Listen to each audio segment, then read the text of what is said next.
ಕರ್ತನ ಅತಿ ಪರಿಶುದ್ಧವಾದ ನಾಮಕ್ಕೆ ಈ ಮಧ್ಯಾಹ್ನದ ವೇಳೆಯಲ್ಲಿ ಮಹಿಮೆಯಾಗಲಿ.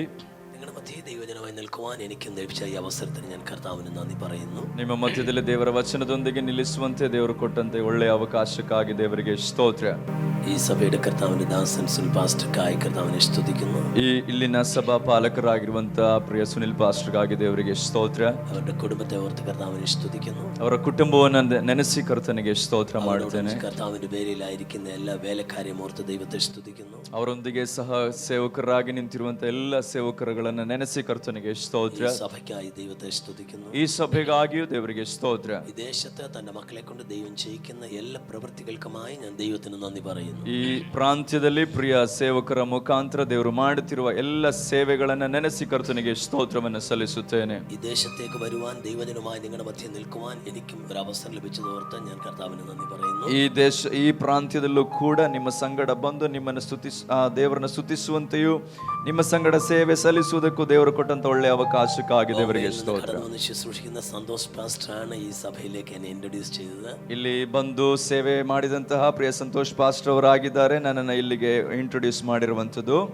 ಅದು ನಿಮಿತ್ತമാണ് ಈ ಸಭೆಯಲ್ಲಿ ಕടന്നു വരാൻ എനിക്ക് ഇടയായത്. ಹಾಗೆ ನಾನು ಈ ಪ್ರಾಂತ್ಯಕ್ಕೆ ಸೇವೆಗಾಗಿ ಬಂದಿದ್ದೇನೆ. എനിക്ക് മുമ്പ് ശുശ്രൂഷ കർത്താവിന്റെ ദാസൻ തോമസ് മാത്യൂസ് പാസ്റ്റർ ഓർത്ത് ദൈവത്തെ സ്തുതിക്കുന്നു. ನನಗಿಂತ ಮೊದಲು ಸೇವೆ ಸಲ್ಲಿಸಿದಂತ ಥೋಮಸ್ ಪಾಸ್ಟರ್ಗಾಗಿ ನೆನೆಸಿ ಕರ್ತನಿಗೆ ಸ್ತೋತ್ರ ಮಾಡುತ್ತೇನೆ. മണക്കാല തിയോളജിക്കൽ സെമിനാരിയിൽ ഞാൻ എൻ്റെ MTH പഠനം നടത്തുമ്പോൾ അവിടെ ഒരു അധ്യാപകനായിരുന്നു അദ്ദേഹം. ನಾನು ಮಣಕಾಲ ಥಿಯಾಲಜಿಕಲ್ ಸೆಮಿನಾರಿಯಲ್ಲಿ MTH ಅನ್ನು ಮಾಡುತ್ತಿರುವಂತಹ ಸಮಯದಲ್ಲಿ ಅಲ್ಲಿ ಒಬ್ರು ಅಧ್ಯಾಪಕರಾಗಿದ್ದರು. ಆಗ್ಲೇ ಸೇವೆ ಸಲ್ಲಿಸಿದಂತಹ ಸೇವಕರು. അദ്ദേഹം പറഞ്ഞതുപോലെ അദ്ദേഹം എന്നെ പഠിപ്പിച്ചിട്ടില്ല. ಅವರು ಹೇಳಿದಂತೆ ಅವ್ರು ನನಗೆ ಟೀಚ್ ಮಾಡಲಿಲ್ಲ. എന്നാൽ അദ്ദേഹം ഒന്നിച്ച് പലപ്പോഴും ശുശ്രൂഷയിൽ സംബന്ധിക്കാൻ ദൈവം എനിക്ക് അവസരം നൽകിയിട്ടുണ്ട്. ಆದರೆ ಅವರೊಂದಿಗೆ ಅನೇಕ ಕಡೆ ಆಮೇಲೆ ಸೇವೆ ಸಲ್ಲಿಸಲಿಕ್ಕೆ ದೇವರು ಕೃಪೆ ಮಾಡಿದ್ದಾರೆ. ഇന്ന് പകൽ ഒന്നിച്ച് ഇവിടെ നിന്ന് ഞങ്ങൾക്ക് ശുശ്രൂഷിക്കാൻ ദൈവം നൽകിയ അവസരത്തിനായി ഞാൻ കർത്താവിനെ നന്ദി. ಇವತ್ತು ನಾವು ಜೊತೆಯಾಗಿ ನಿಂತುಕೊಂಡು ಸೇವೆಯಲ್ಲಿ ಭಾಗಿಗಳಾಗಿರುವುದರಲ್ಲಿ ಬಹಳ ಸಂತೋಷವುಳ್ಳವನಾಗಿದ್ದೇನೆ. യേശുക്രിസ്തുവിനെ ഊന്നി ദൈവത്തിന്റെ ദാസൻ ദൈവവചനത്തിലൂടെ നമ്മോട് സംസാരിച്ചു. ಇಂದು ಹಗಲಿನ ವೇಳೆ ಯೇಸು ಕ್ರಿಸ್ತನನ್ನ ಆತುಕೊಳ್ಳುವ ವಿಚಾರದಿಂದ ದೇವರ ವಚನವನ್ನು ನಮಗೆ ಮಾತನಾಡಿದ್ದಾರೆ. We have only one role model. ನಮಗೆ ಒಬ್ಬರೇ ಒಬ್ಬರು ಮಾದರಿ ಇದ್ದಾರೆ. The one role model whom we can follow and adopt. നമുക്ക് പിന്തുടരുവാൻ കഴിയുന്ന നമുക്ക് പിൻപറ്റുവാൻ കഴിയുന്ന ഒരു റോൾ മോഡൽ. ನಮಗೆ ಹಿಂಬಾಲಿಸಲಿಕ್ಕೆ ನಮಗೆ ಮಾದರಿ ಆಗಿರತಕ್ಕಂತ ಒಬ್ಬರೇ ಒಬ್ಬರಿದ್ದಾರೆ. ಅದು ಯಾರು ಅಂತ ಹೇಳಿದ್ರೆ he was in the divine form. ಆತನು ದೇವ ಸ್ವರೂಪನಾಗಿದ್ದನು. Theology language it will say in the theotic stage. ಅದು ದೈವಶಾಸ್ತ್ರದ ವಾಕ್ಯಕ್ಕೆ ಅನುಗುಣವಾಗಿ ಹೇಳ್ತದೆ ಆತನು ದೇವ ಸ್ವರೂಪನಾಗಿದ್ದನು. He came down to this human world. ಆತನು ಈ ಒಂದು ಮನುಷ್ಯನ ಕುಲದ ಇರತಕ್ಕಂತ ಈ ಭೂಮಿಗೆ ಬಂದನು. He emptied himself. ಆತನು ತನ್ನನ್ನು ತಾನು ಬರಿದು ಮಾಡಿಕೊಂಡನು. Which we call theologically as the servant of God said kenotic stage.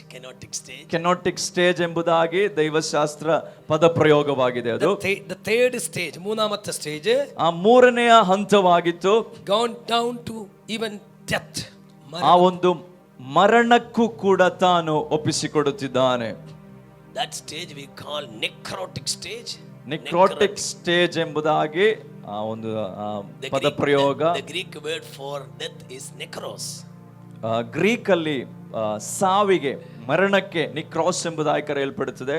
And God raised him from dead. ಆದರೆ ತಂದೆಯು ಆತನನ್ನು ಮರಣದಿಂದ ಎಬ್ಬಿಸಿದನು. In theological terms we will say upsiotic stage. ಉಪ್ಸಿಯಾಸ್ಟಿಕ್ ಸ್ಟೇಜ್ ಅಂತ ಒಂದು ಥಿಯಾಲಜಿಕಲ್ ಅಥವಾ ದೈವಶಾಸ್ತ್ರಕ್ಕೆ ಸಂಬಂಧಪಟ್ಟ ಪದ ಪ್ರಯೋಗವಾಗಿದೆ. ದೇವದಾಸ പറഞ്ഞതിന്റെ പൊരുൾ ഇത്രയേ ഉള്ളൂ. ಆ ದೇವರ ಸೇವಕರು ಹೇಳಿರುವಂತಹ ಪ್ರಸಂಗದ ವಿಚಾರ ಇಷ್ಟೇ. To what extent he has gone down, എത്രത്തോളം അവിടുന്ന് താണോ, ಆತನು ಆ ಯೇಸು ಕ್ರಿಸ್ತನು ಎಷ್ಟರ ಮಟ್ಟಿಗೆ ತನ್ನನ್ನು ತಾನು ತಗ್ಗಿಸಿಕೊಂಡನೋ ಆ ಲೆವೆಲಿൽ ദൈവനെ ഏറ്റവും ഉയർത്തി. ಅಷ್ಟರ ಮಟ್ಟಿಗೆ ಆತನನ್ನು ತಂದೆ ಆ ದೇವರು ಮೇಲಕ್ಕೆತ್ತಿದನು. അവൻ തന്നെത്താൻ താഴ്ത്തി, ಆತನು ತನ್ನನ್ನೇ ತಾನು ತಗ್ಗಿಸಿಕೊಂಡನು. അതുകൊണ്ട് ദൈവനെ ഏറ്റവും ഉയർത്തി. ಹಾಗಾಗಿ ದೇವರು ಆತನನ್ನ ಮೇಲಕ್ಕೆತ್ತಿದನು. അപ്പൊ ഒറ്റ കാര്യമുള്ളതിൽ ഇന്ന് ಆಗ ಒಂದೇ ಒಂದು ವಿಚಾರ ನಮಗೆ ನೋಡಬಹುದು. തയ്യാറായാൽ, ತಗ್ಗಿಸಿಕೊಳ್ಳಲಿಕ್ಕೆ ನಾವು ಸಿದ್ಧರಾದರೆ ഉയർത്തുന്ന ഒരു ദൈവമുണ്ട്. ಮೇಲಕ್ಕೆತ್ತುವಂತ ಒಬ್ಬ ದೇವರಿದ್ದಾನೆ. വലിയ കരം തട്ടി ദൈവത്തെ ಕರಗಳ ತಟ್ಟಿ ಕರ್ತನಿಗೆ ಮಹಿಮೆ ಸಲ್ಲಿಸೋಣ. ഈ രാവിലെ കാലം ഞാൻ തൊടുവാൻ പോകുന്ന വിഷയം, ಇಂದು ಹಗಲಿನ ವೇಳೆ ನಾನು ನಿಮ್ಮ ಸಂಗಡ ಮಾತನಾಡಿರುವ ವಿಷಯ പരിശുദ്ധാത്മാവുമായി ബന്ധപ്പെട്ടതാണ്. ಪರಿಶುದ್ಧಾತ್ಮನ ಕುರಿತಾಗಿ ಇರುವಂತದ್ದು. പരിശുദ്ധാത്മാവിന്റെ ഫലത്തെ കുറിച്ച് ദേവദാസൻ കഴിഞ്ഞ ദിവസം ക്ലാസ് എടുത്തു എന്ന് ഞാൻ കേട്ടു. ಪರಿಶುದ್ಧಾತ್ಮನ ಇಂದ ಉಂಟಾಗುವ ಫಲಗಳ ಕುರಿತಾಗಿ ಸೇವಕರು ಮಾತನಾಡಿದ್ದಾರೆ ಅಂತ ನಾನು ಕೇಳಲ್ಪಟ್ಟೆ. ഞാൻ ആത്മാവിനെ കുറിച്ച് ചില ചിന്തകൾ നിങ്ങൾക്ക് വേണ്ടി രാവിലെ ഉച്ച കഴിഞ്ഞ സമയം പങ്കുവയ്ക്കുന്നു. ಪರಿಶುದ್ಧಾತ್ಮನ ಕುರಿತಾಗಿರುವ ಕೂಡ ಕೆಲವು ವಿಚಾರಗಳನ್ನು ನಿಮ್ಮ ಸಂಗಡ ಹೇಳಲಿಕ್ಕೆ ಬಯಸುತ್ತೇನೆ. കുരുവാക്യമായ ഒരു വാക്യത്തിലേക്ക് വരാം. ಒಂದು ವಚನವನ್ನು ನಾವು ಓದಿಕೊಳ್ಳೋಣ. Book of Isaiah chapter 35. ಯೆಶಾಯನ ಪ್ರವಾದನೆ 32 verse 15. ಯೆಶಾಯನ ಪ್ರವಾದನೆ ಗ್ರಂಥ 32ನೇ ಅಧ್ಯಾಯ 15ನೇ ವಚನ 32:15. Can somebody read it out for me? Isaiah 32:15. 32:15. ಬಳಿಕ ಉನ್ನತ ಲೋಕದಿಂದ ದಿವ್ಯಾತ್ಮಧಾರೆಯು ನಮ್ಮ ಮೇಲೆ ಸುರಿಸಲ್ಪಡುವುದು. ಆಗ ಅರಣ್ಯವು ತೋಟವಾಗುವುದು, ಈಗಿನ ತೋಟವು ಆಗಿನವರೆಗೆ ಅರಣ್ಯವಾಗಿ ಕಾಣಿಸುವುದು. ഉയരത്തിൽ നിന്ന് ആത്മാവിനെ നിങ്ങളുടെ മേൽ പകരുവോളം തന്നെ ಉನ್ನತ ಲೋಕದಿಂದ ಒಂದು ಆತ್ಮವನ್ನ ನಿಮ್ಮ ಮೇಲೆ ಸುರಿಸುವೆನು. അന്ന് മരുഭൂമി ഉദ്യാനമായി തീരും. ಆಗ ಅರಣ್ಯವು ತೋಟವಾಗುವುದು, ഉദ്യാനം വനമായി എണ്ണപ്പെടും. ತೋಟವು ಅರಣ್ಯವಾಗಿ ಕಾಣಲ್ಪಡುವುದು. പ്രവാചകനായ യെശയ്യാവ് ಪ್ರವಾದಿಯಾದಂತ ಯೆಶಾಯನು ഇസ്രായേൽ ജനത്തിന്റെ ഓടിപ്പോക്കിനെയും തകർച്ചയെയും കുറിച്ച് പ്രവചിച്ച അനന്തരം ಇಸ್ರಾಯೇಲ್ ಜನರು ದೇವರಿಂದ ದೂರ ಹೋಗಿರುವುದರ ಕುರಿತಾಗಿಯೂ ಅವರ ನಾಶನದ ಕುರಿತಾಗಿಯೂ ಪ್ರವಾದಿಸಿದ ನಂತರ ഉടഞ്ഞ് തകർന്നു പോയ മണ്ഡലം, ಅವರು ಯಾವ ವಿಚಾರದಲ್ಲಿ ನಾಶವಾಗಿ ಒಡೆಯಲ್ಪಟ್ಟು ಹೋಗಿದ್ದಾರೋ ആ മണ്ഡലത്തിൽ നിന്നൊരു മടങ്ങി വരവിനെ കുറിച്ച് പ്രവചിക്കുകയാണ്. ಆ ಹಂತದಿಂದ ಒಂದು ಹಿಂತಿರುಗುವಿಕೆಯ ಕುರಿತಾಗಿ ಪ್ರವಾದಿಯು ಪ್ರವಾದಿಸುತ್ತಿದ್ದಾನೆ. ഏത് തരം താഴ്ന്ന നിലയിൽ ഞാൻ നിങ്ങൾ തകർന്നു പോയാലും, ಯಾವ ಎಷ್ಟು ಹೀನವಾಗಿ ನೀವು ಬೀಳಲ್ಪಟ್ಟರು you ಸಮೇತ, might have gone down to the lowest ebb, ഏറ്റവും തറ പറ്റിപ്പോയാലും, ಒಂದು ವೇಳೆ ನೀವು ನೆಲಸಮವಾದರೂ ಕೂಡ we have a Lord. ನಮಗೆ ಒಂದು ದೇವರಿದ್ದಾನೆ. He will be raising you up. ಆತನು ನಮ್ಮನ್ನ ಎಬ್ಬಿಸುವಾತನಾಗಿದ್ದಾನೆ. Hallelujah. Hallelujah. But the condition, ಆದ್ರೆ ಒಂದು ಷರತ್ತು ಇದೆ. He will be sending the Spirit upon you. ಆತನು ತನ್ನ ಆತ್ಮವನ್ನು ನಿಮ್ಮ ಮೇಲೆ ಕಳುಹಿಸುತ್ತಾನೆ.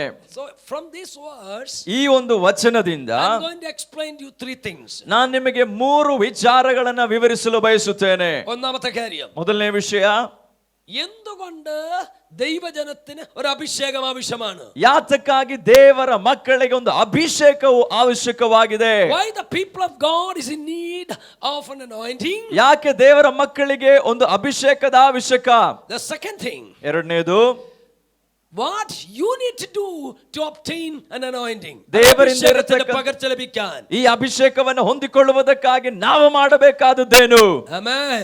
Amen. Hallelujah. Hallelujah. And the third thing, ಮೂರನೇ ವಿಷಯ, ഈ അഭിഷേകത്തിന്റെ പകർച്ച ഉണ്ടായാൽ എനിക്ക് നിങ്ങൾക്ക് എന്താ സംഭവിക്കും? ಈ ಅಭಿಷೇಕವು ನಮ್ಮ ಮೇಲೆ ವರ್ಗಾಯಿಸಲ್ಪಡುವಾಗ ನನಗೂ ನಿಮಗೂ ಸಂಭವಿಸುವಂತದ್ದು ಏನು? So the first question, ಆಗ ಮೊದಲನೇ ಪ್ರಶ್ನೆ, why you are in need of an anointing? ನಿಮಗೆ ಯಾತಕ್ಕೆ ಈ ಅಭಿಷೇಕವು ಬೇಕಾಗಿದೆ? And the second question, ಎರಡನೇ ಪ್ರಶ್ನೆ, what you and me need to do to have an anointing? ಈ ಅಭಿಷೇಕವನ್ನು ಹೊಂದಿಕೊಳ್ಳುವುದಕ್ಕಾಗಿ ನಾನು ಮತ್ತು ನೀವುಗಳು ಏನನ್ನ And the ಮಾಡಬೇಕು? third thing, ಮೂರನೇ ವಿಷಯ, when you receive an anointing, what will be happening to you? ನೀವು ಅಭಿಷೇಕವನ್ನು ಹೊಂದಿಕೊಂಡ ನಂತರ ನಿಮಗೆ ಏನು ಸಂಭವಿಸುತ್ತದೆ? The first question, ಮೊದಲನೇ ಪ್ರಶ್ನೆ, why? എന്തുകൊണ്ട് എനിക്ക് നിങ്ങൾക്ക് ഒരു അഭിഷേകം ആവശ്യമാണ്? ಅಭಿಷೇಕವು ನಮಗೆ ಯಾತಕ್ಕೆ ಬೇಕು? Everybody say anointing. ಎಲ್ಲರೂ ಹೇಳ್ತಾರೆ ಅಭಿಷೇಕ. ഉറക്കെ പറഞ്ഞാട്ടെ, ಗಟ್ಟಿ- അഭിഷേകം. ಗಟ್ಟಿಯಾಗಿ ಎಲ್ಲರೂ ಹೇಳ್ರಿ ಅಭಿಷೇಕ, അഭിഷേകം. ಅಭಿಷೇಕ. എന്താ അഭിഷേകം എന്ന വാക്ക് ഞാനൊന്ന് എക്സ്പ്ലെയിൻ ചെയ്യാം. ಅಭಿಷೇಕ ಎಂಬ ಮಾತಿನ ಅರ್ಥವನ್ನು ಹೇಳ್ತೇನೆ. ആ വാക്കിന്റെ ലിറ്ററൽ മീനിങ് സ്മിയറിംഗ്, പൂശുക, തളിക്കുക, പുരട്ടുക എന്നൊക്കെയാണ്. ಆ ಪದದ ನಿರ್ದಿಷ್ಟವಾದ ಅರ್ಥ ಬಂದು ಆಮೆನ್ ಸ್ತೋತ್ರ, ಹಚ್ಚುವಂಥದ್ದು ಅಥವಾ ಚಿಮುಕಿಸುವಂಥದ್ದು ಅಥವಾ ಅದರಿಂದ ತೊಳೆಯಲ್ಪಡುವಂಥದ್ದು. അപ്പോ അതൊരു ആക്ഷൻ വേർഡ് ആണ്. ಆಗ ಅದೊಂದು ಕ್ರಿಯಾಪದವಾಗಿದೆ. 23ാം സങ്കീർത്തനത്തിൽ അവൻ എന്നെ തലയെ എണ്ണ കൊണ്ട് അഭിഷേകം ചെയ്യുന്നു വായിക്കുന്നുണ്ട്. 23ನೇ ಕೀರ್ತನೆಯಲ್ಲಿ ಬರೆಯಲ್ಪಟ್ಟಿದೆ, ಆತನು ಎಣ್ಣೆಯಿಂದ ನನ್ನ ತಲೆಯನ್ನು ಅಭಿಷೇಕ ಮಾಡುವನು. അവിടെ ഉപയോഗിക്കുന്ന എബ്രായ പദത്തിന്റെ അർത്ഥം ചാരം മൂടിപ്പോയ ഒരു തീക്കനലിന്റെ ചാരത്തെ ഊതിക്കളഞ്ഞ് തെളിക്കുക എന്നുകൂടെയുണ്ട്. ಆಗ ಅಲ್ಲಿ ಉಪಯೋಗಿಸಲ್ಪಟ್ಟಂತ ಪದ ಪ್ರಯೋಗದಲ್ಲಿ ಇಬ್ರಿಯ ಪದದ ಅರ್ಥವೇನು ಅಂತ ಹೇಳಿದ್ರೆ, ಬೂದಿ ತುಂಬಲ್ಪಟ್ಟಿದ್ದಂತ ಒಂದು ಕೆಂಡ, ಆ ಕೆಂಡದಿಂದ ಯಾವಾಗ ಬೂದಿ ಆಚೆ ತೆಗೆಯಲ್ಪಡುತ್ತದೋ ಆವಾಗ ಆ ಕೆಂಡ ಯಾವ ರೀತಿ ಕಾಣಿಸುತ್ತೋ ಅದನ್ನ ಅದು ಸೂಚಿಸುತ್ತದೆ. അപ്പൊ അഭിഷേകം എന്ന് പറയുമ്പോൾ പറയുമ്പോൾ അതൊരു ആക്ഷൻ വേർഡ് ആണ്. ಆಗ ಅಭಿಷೇಕ ಅನ್ನುವಂಥದ್ದೊಂದು ಕ್ರಿಯಾಪದವಾಗಿದೆ. എന്തിനെ കൊണ്ടാണ് അഭിഷേകം ചെയ്യുന്നത്? ಯಾವುದರಿಂದ ಅಭಿಷೇಕ ಮಾಡುವಂಥದ್ದು? അഭിഷേകിക്കുന്നത് പരിശുദ്ധാത്മാവിനെ കൊണ്ടാണ്. ಅಭಿಷೇಕ ಹೊಂದುವಂಥದ್ದು ಪರಿಶುದ್ಧ ಆತ್ಮನಿಂದಲೇ. So what is the matter that is used for anointing? ಆಗ ಈ ಅಭಿಷೇಕಕ್ಕೆ ಉಪಯೋಗಿಸಲ್ಪಡುವಂಥದ್ದು ಏನಾಗಿದೆ? It is Holy Spirit. ಅದು ಪರಿಶುದ್ಧ ಆತ್ಮನೇ ಆಗಿದ್ದಾನೆ. Hallelujah. Hallelujah. Hallelujah. Hallelujah. യേശു തന്റെ ശിഷ്യന്മാരോട് പറഞ്ഞു, ಯೇಸು ತನ್ನ ಶಿಷ್ಯರಿಗೆ ಹೇಳುತ್ತಿದ್ದಾನೆ, പിതാവിൽ നിന്നുള്ള വാഗ്ദത്തം ലഭിക്കുവോളം നിങ്ങൾ നഗരത്തിൽ താമസിക്കുവിൻ. ತಂದೆಯಿಂದ ಸಿಗಲಿಕ್ಕಿರುವಂತ ವಾಗ್ದಾನವು ಸಿಗುವವರೆಗೂ ನೀವು ಪಟ್ಟಣದಲ್ಲಿ ಕಾಯಲೇಬೇಕು. ഹല്ലേലൂയ. Hallelujah. എന്തുകൊണ്ട് നിങ്ങൾക്കൊരു അഭിഷേകം ആവശ്യമാണ്? ಯಾತಕ್ಕೆ ಈ ಅಭಿಷೇಕ ನಿಮಗೆ ಅವಶ್ಯಕ? Jesus has been teaching them for the last 3.5 years. ಯೇಸು ಕ್ರಿಸ್ತನು ಕಳೆದ 3.5 ವರ್ಷ ಅದನ್ನೇ He ಕಲಿಸಿಕೊಡುತ್ತಿದ್ದನು. was training them. ಆತನು ಅವರನ್ನ ಆಮೇಲೆ ಶಿಷ್ಯತ್ವ ಮಾಡುತ್ತಿದ್ದನು. Even he sent them each in every group. ಆತನು ಅವರಿಂದ ಇಬ್ಬರನ್ನಾಗಿ They ಕಳುಹಿಸುತ್ತಿದ್ದಾನೆ. went around and ministered. ಸುತ್ತಮುತ್ತಲು ಹೋಗಿ ಸೇವೆ ಮಾಡುವುದಕ್ಕಾಗಿ. They were able to cast out the demons. ಅವರು ದೆವ್ವಗಳನ್ನು ಓಡಿಸುತ್ತಿದ್ದರು. They were able to heal the sick. ಅವರು ರೋಗಿಗಳಿಗೆ ವಾಸಿ ಮಾಡುತ್ತಿದ್ದರು. അവർ ഒത്തിരി അത്ഭുതങ്ങളൊക്കെ ചെയ്തു. ಅವರು ಅನೇಕ ಅದ್ಭುತಗಳನ್ನ ಮಾಡಿದರು. ഞാൻ നിങ്ങൾ വായിക്കുമ്പോൾ ലൂക്കോസ് 9 നമുക്ക് വായിക്കാം. ಲೂಕನ ಸುವಾರ್ತೆ 9ನೇ ಅಧ್ಯಾಯದಲ್ಲಿ ನಾವು ಓದುತ್ತೇವೆ. Can somebody read it out? ಲೂಕನ ಸುವಾರ್ತೆ 9ನೇ ಅಧ್ಯಾಯ. And also in Matthew 10 also the same thing we read. ಅದೇ ಸಮಯದಲ್ಲಿ ಮತ್ತಾಯನ ಸುವಾರ್ತೆ 10ನೇ ಅಧ್ಯಾಯದಲ್ಲೂ ನಮಗೆ ನೋಡಬಹುದಾಗಿದೆ. ഒരാൾക്ക് വായിക്കാം. ലൂക്കോസ് 9:1 മുതൽ 9ನೇ ಅಧ್ಯಾಯ 1ನೇ ವಚನದಿಂದ. ಲೂಕನ ಸುವಾರ್ತೆ 9ನೇ ಅಧ್ಯಾಯ 1ನೇ ವಚನದಿಂದ. ಆತನು 12 ಮಂದಿ ಶಿಷ್ಯರನ್ನು ಒಟ್ಟಿಗೆ ಕರೆದು ಅವರಿಗೆ ಎಲ್ಲಾ ದೆವ್ವಗಳನ್ನು ಬಿಡಿಸುವ ಮತ್ತು ರೋಗಗಳನ್ನು ವಾಸಿ ಮಾಡುವ ಶಕ್ತಿ ಅಧಿಕಾರಗಳನ್ನು ಕೊಟ್ಟು ದೇವರ ರಾಜ್ಯದ ವಿಷಯವನ್ನು Jesus gave them authority and power. ಯೇಸು ಕ್ರಿಸ್ತನು ಶಕ್ತಿಯನ್ನು ಅಧಿಕಾರವನ್ನು ಕೊಡುತ್ತಿದ್ದಾನೆ. അവർക്ക് സകല ഭൂതങ്ങളെ പുറത്താക്കുവാൻ, ಎಲ್ಲ ದೆವ್ವಗಳನ್ನ ಓಡಿಸ್ಲಿಕ್ಕಿರುವಂತದ, സകല രോഗികളെ സൗഖ്യമാക്കുവാൻ, ಎಲ್ಲ ರೋಗಿಗಳನ್ನ ಸೌಖ್ಯ ಮಾಡ್ಲಿಕ್ಕಿರುವ യേശു അവർക്ക് അധികാരവും ശക്തിയും കൊടുത്തു. ಅದಕ್ಕಾಗಿ ಯೇಸು ಕ್ರಿಸ್ತನ ಅದಕ್ಕೆ ಅವರಿಗೆ ಅಧಿಕಾರವನ್ನು ಶಕ್ತಿಯನ್ನು ಕೊಡುತ್ತಿದ್ದಾನೆ. അധികാരവും ശക്തിയും രണ്ട് വിഷയമാണ്. ಅಧಿಕಾರವು ಶಕ್ತಿಯು ಎರಡು ವಿಷಯವಾಗಿದೆ. അധികാരം എന്ന് പറയുമ്പോൾ ഒരാളിന് നൽകപ്പെടുന്ന ആ ഒരു പൊസിഷനും സ്റ്റാറ്റസുമാണ്. ಒಬ್ಬ ವ್ಯಕ್ತಿಗೆ ಸಿಗತಕ್ಕಂತಹ ಒಂದು ಸ್ಥಾನವು ಅಥವಾ ಒಂದು ಯೋಗ್ಯತೆಯೂ ಆಗಿದೆ. പക്ഷെ ശക്തി എന്ന് പറയുമ്പോൾ, ಆದರೆ ಶಕ್ತಿ ಅಂತ ಹೇಳುವಾಗ പൊസിഷനിൽ ഇരിക്കുന്ന ആള് അയാളുടെ അധികാരത്തെ എക്സിക്യൂട്ട് ചെയ്യാൻ, നടപ്പിലാക്കാൻ ഉപയോഗിക്കുന്നതിനാണ് ശക്തി. ಆಗ ಶಕ್ತಿ ಅಂತ ಹೇಳುವಾಗ ಒಂದು ಪೊಸಿಷನ್ ಅಲ್ಲಿ, ಒಂದು ಸ್ಥಾನದಲ್ಲಿ ಇರತಕ್ಕಂಥ ವ್ಯಕ್ತಿ ತನಗಿರುವ ಅಧಿಕಾರವನ್ನು ಪ್ರಯೋಗಿಸುವಂತ ಒಂದು ಅನುಭವವಾಗಿದೆ ಶಕ್ತಿ ಅನ್ನುವಂಥದ್ದು. ಫಾರ್ ಎಕ್ಸಾಂಪಲ್, ಉದಾಹರಣೆಗೆ ಟ್ರಾಫಿಕ್ ಪೊಲೀಸುകാർ ಬಂದು ನಿൽക്കുന്ന ഒരു സാഹചര്യം. ಟ್ರಾಫಿಕ್ ಅಲ್ಲೆಲ್ಲ ಈ ಪೊಲೀಸರುಗಳು ನಿಂತಿರುವಂತದ್ದು ನಿಮಗೆ ಗೊತ್ತಿದೆ. ಸ್ಟಾಪ್ ಪಲಗೆ പിടിച്ച് പോലീസുകാരെ നിൽക്കും. ಅವರೊಂದು ಸ್ಟಾಪ್ ಎಂಬಂತಹ ಸೂಚನೆ ಬೋರ್ಡ್ ಇಟ್ಕೊಂಡು ನಿಲ್ತಾರೆ. ಬೊಂಬನ್ ലോറിക്കകത്തൊക്കെ കപ്പട മീശ വെച്ച ആളുകൾ ഇങ്ങനെ ലോഡും കയറ്റി ഇങ്ങനെ ഓടിച്ചു വരും. ಬಹಳ ದೊಡ್ಡ ದೊಡ್ಡ ಲಾರಿಗಳಲ್ಲಿ ದೊಡ್ಡ ಮೀಸೆಯನ್ನೆಲ್ಲ ಇಟ್ಕೊಂಡು ಕೆಲವರು ಗಾಡಿ ಓಡಿಸ್ಕೊಂಡ್ ಬರ್ತಾರೆ. അപ്പൊ ഈ ലോറി ഇങ്ങനെ ഓടിച്ചു വരുമ്പോ ഈ ട്രാഫിക് ആയാലും നിൽക്കുന്ന ആള് ഈ പലക കൊണ്ട് സ്റ്റോപ്പ് കാണിക്കും. ಆ ತಕ್ಷಣ ಈ ಟ್ರಾಫಿಕ್ ಪೊಲೀಸ್ ಏನ್ ಮಾಡ್ತಾರೆ, ಆ ಒಂದು ಸೂಚನಾ ಫಲಕವನ್ನು ಇಟ್ಕೊಂಡು ತೋರಿಸ್ತಾರೆ ನಿಲ್ಲಿಸು ಅಂತ. ಆ ലോറിക്കാരൻ നിർത്തും. ಆ ಲಾರಿ ಅವನು ನಿಲ್ಲಿಸ್ತಾನೆ.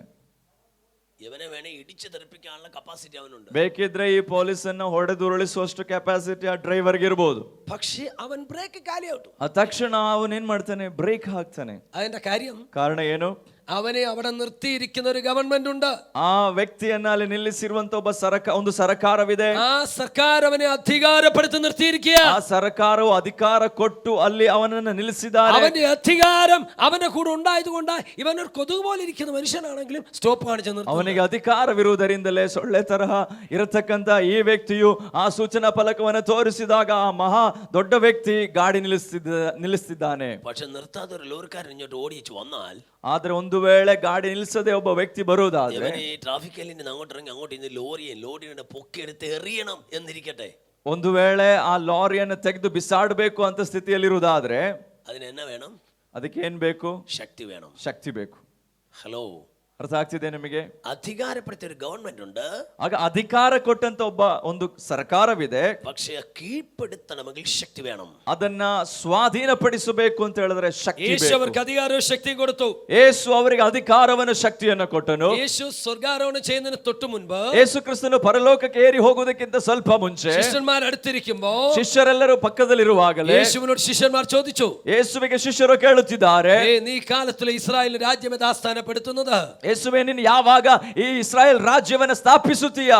അവരിത് എന്നേ ചോദിച്ചുകൊണ്ടിരിക്കുന്ന ಅವರು ಯಾವಾಗ್ಲಿಂದಲೇ ಕೇಳುತ್ತಿದ್ದಾರೆ ആ ಇದನ್ನ. ചോദ്യത്തിന്റെ അർത്ഥം ഇത്രയേ ഉള്ളൂ, ಆ ಕೇಳುವಿಕೆಯ ವಿಚಾರ ಇಷ್ಟೇ, നീ എന്നാണ് രാജ്യം സ്ഥാപിക്കുന്നത്? ಯಾವಾಗ ನೀನು ರಾಜ್ಯವನ್ನ ಸ್ಥಾಪನೆ നീ ಮಾಡುತ್ತೀಯ? എന്നാണ് അധികാരത്തിൽ വരുന്നത്? ಯಾವಾಗ ನೀನು ಅಧಿಕಾರಕ್ಕೆ അപ്പൊ ಬರುತ್ತೀಯ? നിന്റെ കൂടെ ഞങ്ങൾക്ക് വരുന്ന അധികാരം പങ്കുവെക്കാം. ಆಗ ನಾವು ಕೂಡ ನಿನ್ ಸಂಗಡ ಸೇರಿ ಅಧಿಕಾರವನ್ನು ಸ್ಥಾಪಿಸಬಹುದು.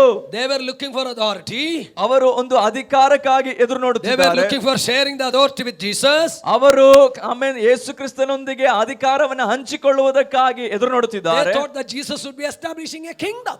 ಅವರು ನೆನೆಸುತ್ತಿದ್ದಾರೆ ಯೇಸು ಕ್ರಿಸ್ತನು ಒಂದು ರಾಜ್ಯವನ್ನು ಸ್ಥಾಪಿಸುತ್ತಾರೆ So they ಎಂಬುದಾಗಿ. thought of being a part of his kingdom. ಆಗ ಆ ಒಂದು ಆಮೇನ್ ಪಾಲುಗಾರಿಕೆ ಇವರಿಗೆ ಸಿಗ್ತದೆ ಎಂಬ ಎದುರು ನೋಡುವಿಕೆ. പക്ഷേ യേശു പറഞ്ഞു, ಆದ್ರೆ ಯೇಸು ಸ್ವಾಮಿ ಹೇಳ್ತಿದ್ದಾರೆ, അധികാരത്തിന്റെ കാര്യം ഇവിടെ നിൽക്കട്ടെ. ಅಧಿಕಾರಕ್ಕಿರುವಂತಹ ಆಟ ಇಲ್ಲೇ ನಿಲ್ಲಿಸಲಿ. നിങ്ങൾ രാജ്യത്തിന്റെ ഭരണ ചുമതല നിങ്ങൾക്ക് ലഭിക്കും എന്നുള്ള ആ കാഴ്ചപ്പാട് നിൽക്കട്ടെ. ರಾಜ್ಯಾಡಳಿತದಲ್ಲಿ ನಿಮಗೆ ಹಂಚುವಿಕೆ ಪಾಲುಗಾರಿಕೆ ಸಿಗ್ತದೆ, ಆ ವಿಚಾರ ಅಲ್ಲೇ ನಿಂತ್ಕೊಳ್ಳಿ. അതൊക്കെ എന്റെ തമ്പുരാന്റെ കയ്യിലുള്ള കാര്യ. ಅದೆಲ್ಲವೂ ತಂದೆಯ ದೇವರ ಕೈಯಲ್ಲಿರುವಂತದ್ದು. ഞാൻ നിങ്ങളോട് പറയാം, ಆದ್ರೆ ನಾನು ನಿಮಗೆ ಹೇಳುತ್ತೇನೆ, 1 അധ്യായത്തിന്റെ 8 വാക്യം ಅಪೊಸ್ತಲ ಪ್ರವೃತ್ತಿ, ಅಪೊಸ್ತಲ ಕೃತ್ಯಗಳು 1ನೇ ಅಧ್ಯಾಯ 8ನೇ ವಚನ ಹೇಳುತ್ತದೆ, എന്നാൽ പരിശുദ്ധാത്മാവ് നിങ്ങളുടെ മേൽ വരും, ಆದರೆ ಪರಿಶುದ್ಧಾತ್ಮನು ನಿಮ್ಮ ಮೇಲೆ ಬರಲು നിങ്ങൾ ശക്തി ലഭിക്കും, ನೀವು ಶಕ್ತಿಯನ್ನು ಹೊಂದಿಕೊಳ್ಳುವಿರಿ, സാക്ഷികളാകും. ಸಾಕ್ಷಿಗಳಾಗುವಿರಿ. നിങ്ങൾക്ക് വേണ്ടത് ഇപ്പോൾ പരിശുദ്ധാത്മാവാണ്. ನಿಮಗೆ ಬೇಕಾಗಿರುವಂತದ್ದು ಈಗ ಪರಿಶುದ್ಧಾತ್ಮನೇ ಆಗಿದ್ದಾನೆ. പഴയ നിയമത്തിന്റെ പശ്ചാത്തലം നോക്കൂ. ಹಳೆ ಒಡಂಬಡಿಕೆಯ ಒಂದು ಸನ್ನಿವೇಶ ನೋಡ್ರಿ. എന്തുകൊണ്ടാണ് അവർക്ക് ഒരു ആത്മാഭിഷേകം ആവശ്യമുള്ളത്? ಯಾಕೆ ಅವರಿಗೆ ಆತ್ಮನ ಅಭಿಷೇಕ ಬೇಕಾಗಿದ್ದು? യെശയ്യാവ് ഇസ്രായേലിന്റെ ചരിത്രത്തെ തൊട്ടാ പറയുന്നത്. ಯೆಶಾಯನು ಇಸ್ರಾಯೇಲರ ಚರಿತ್ರೆಯನ್ನು ಮುಟ್ಟಿ ಹೇಳುತ್ತಿದ್ದಾನೆ. 32 അധ്യായത്തിന്റെ 14 വാക്യം, 32ನೇ ಅಧ್ಯಾಯ 14ನೇ ವಚನ, ഐശയ്യാ പുസ്തകം. ಯೆಶಾಯನ ಪ್ರವಾದನ ಗ್ರಂಥ അവിടെ എന്താ വായിക്കുന്നത്? 32ನೇ 14ನೇ ವಚನದಲ್ಲಿ ನಾವು അരമന ಓದಿದ್ದೇವೆ, ഉപേക്ഷിക്കപ്പെടും, അരമന ഉപേക്ഷിക്കപ്പെടും, ಅರಮನೆಯು ಬಿಕೋ ಎನ್ನುವುದು, ജനപുഷ്ടിയുള്ള നഗരങ്ങൾ നിർജ്ജനമായി ഭവിക്കും, ಗಿಜಿಗುಟ್ಟುವ ಪಟ್ಟಣವು ನಿರ್ಜನವಾಗುವುದು, കുന്നും കാവൽ മാളികയും സദാകാലം ഗുഹകളായി ഭവിക്കും. ಓಫೇಲ್ ಗುಡ್ಡವು ಗೋವರವು ಯಾವಾಗಲೂ ಗುಹೆಗಳಾಗಿಯೂ ಇರುತ್ತದೆ, അത് കാട്ട് മൃഗങ്ങളുടെ വാസസ്ഥലമാകും. ಅದು ಕಾಡು ಕತ್ತೆಗಳಿಗೆ ಉಲ್ಲಾಸಕರವಾಗಿ ಇರುತ್ತದೆ. എന്താ ഈ പറയുന്നതിന്റെ അർത്ഥം? ಇದರ ಅರ್ಥಗಳೇನು? അരമന ഉപേക്ഷിക്കപ്പെടും, ಅರಮನೆ ತಳ್ಳಲ್ಪಡುತ್ತದೆ. അത് പ്രധാനമായി ഉദ്ദേശിക്കുന്ന രാജഭരണകാലത്തെ കുറിച്ചാണ്.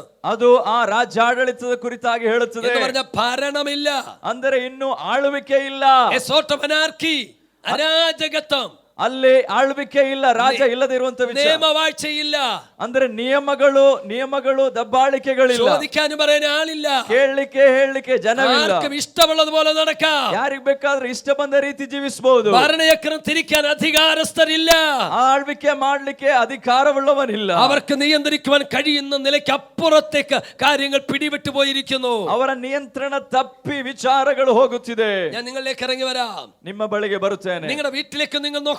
ನಿಮ್ಮ ಮನೆಯಲ್ಲಿ ನೀವು ನೋಡ್ರಿ, മാതാപിതാക്കളെ മക്കൾ അനുസരിക്കുന്നില്ലെങ്കിൽ, ತಂದೆ ತಾಯಂದಿರಿಗೆ ಮಕ್ಕಳು ವಿಧೇಯರಾಗದಿದ್ದರೆ, അപ്പനും അമ്മയുടെ അടി കൂടുകയാണെങ്കിൽ, ತಂದೆ ತಾಯಿ ಇಬ್ಬರು ಜಗಳವಾಡುತ್ತಿರುವುದಾದ್ರೆ, അപ്പൻ പറയുന്ന അമ്മ അനുസരിക്കില്ല, ತಂದೆ ಹೇಳುವಂತದನ್ನ ತಾಯಿ ವಿಧೇಯರಾಗ್ತಿಲ್ಲ, അമ്മ പറയുന്ന മക്കൾ അനുസരിക്കില്ല, ತಾಯಿ ಹೇಳುವುದಕ್ಕೆ ಮಕ್ಕಳು ವಿಧೇಯರಾಗ್ತಿಲ್ಲ, മക്കൾ പരസ്പരം തല്ലുകൂടുന്നവർ, ಮಕ್ಕಳು ಪರಸ್ಪರ ಗಲಾಟೆ ഒരു ಮಾಡುವರು, ഭരണവുമില്ല, ಯಾವ ಆಳ್ವಿಕೆಯೂ ഒരു ಇಲ್ಲ, നിയന്ത്രണവുമില്ല, ಯಾವ ನಿಯಂತ್ರಣವೂ ഒരു ಇಲ್ಲ, അനുസരണവുമില്ല.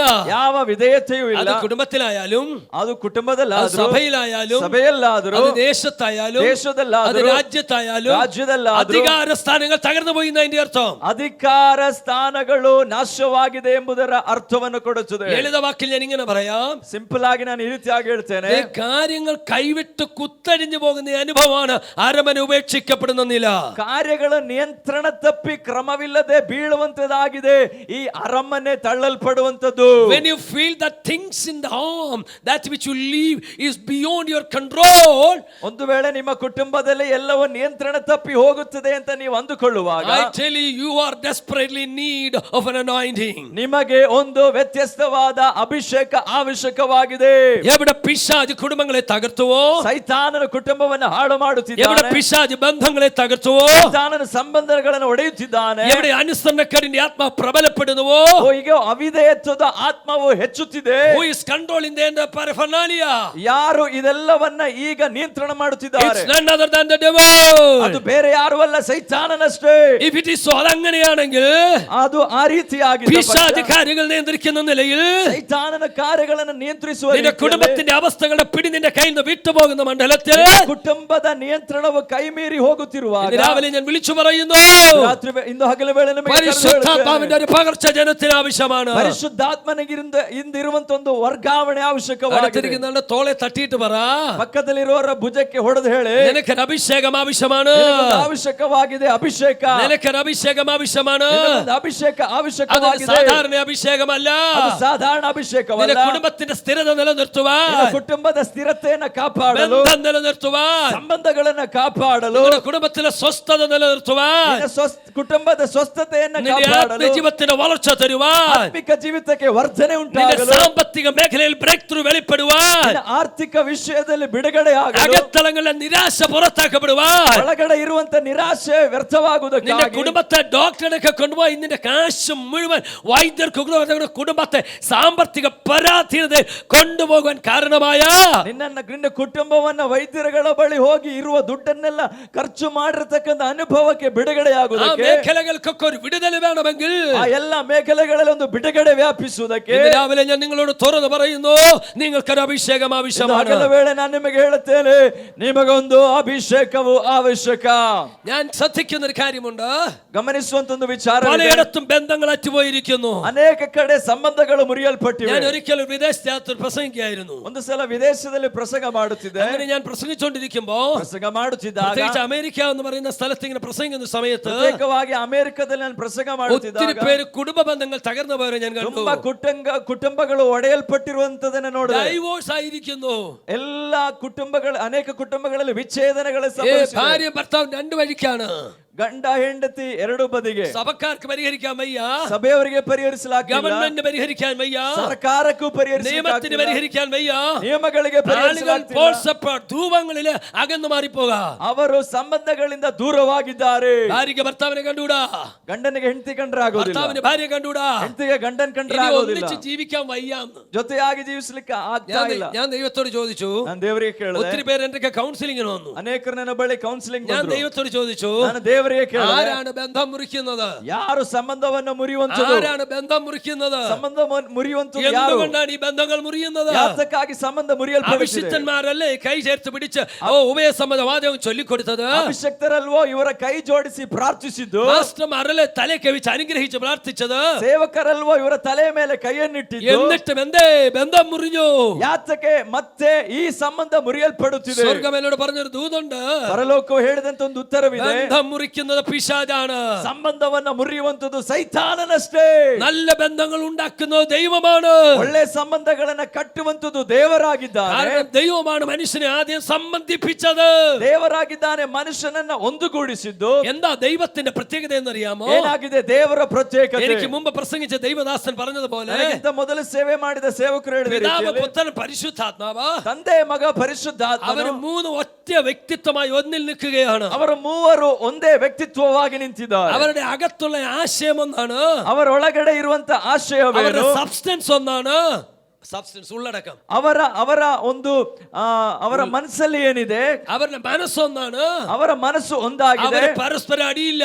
ಅವರ ಮಧ್ಯದಲ್ಲಿ ಜಗಳವಿಲ್ಲ. യേശു പറഞ്ഞ കാര്യമുണ്ട്, ಯೇಸು ಹೇಳಿದಂತ ಒಂದು ವಿಚಾರವಿದೆ. ഞാനും പിതാവും ഒന്നാകുന്നു. ನಾನು ತಂದೆ ಒಂದಾಗಿದ್ದೇವೆ. ഞാൻ പിതാവിലും ನಾನು ತಂದೆಯಲ್ಲಿಯೂ പിതാവ് എന്നിലും വസിക്കുന്നു. ತಂದೆ ನನ್ನಲ್ಲಿಯೂ ವಾಸವಾಗಿದ್ದಾರೆ. എനിക്ക് കെട്ടിടത്തിൽ വസിക്കാം, ನನಗೆ ಈ ಕಟ್ಟಡದಲ್ಲಿ ವಾಸ പക്ഷേ ಮಾಡುವುದಕ್ಕೆ, ഈ കെട്ടിടത്തിന് എന്നിൽ വസിക്കാൻ പറ്റുമോ?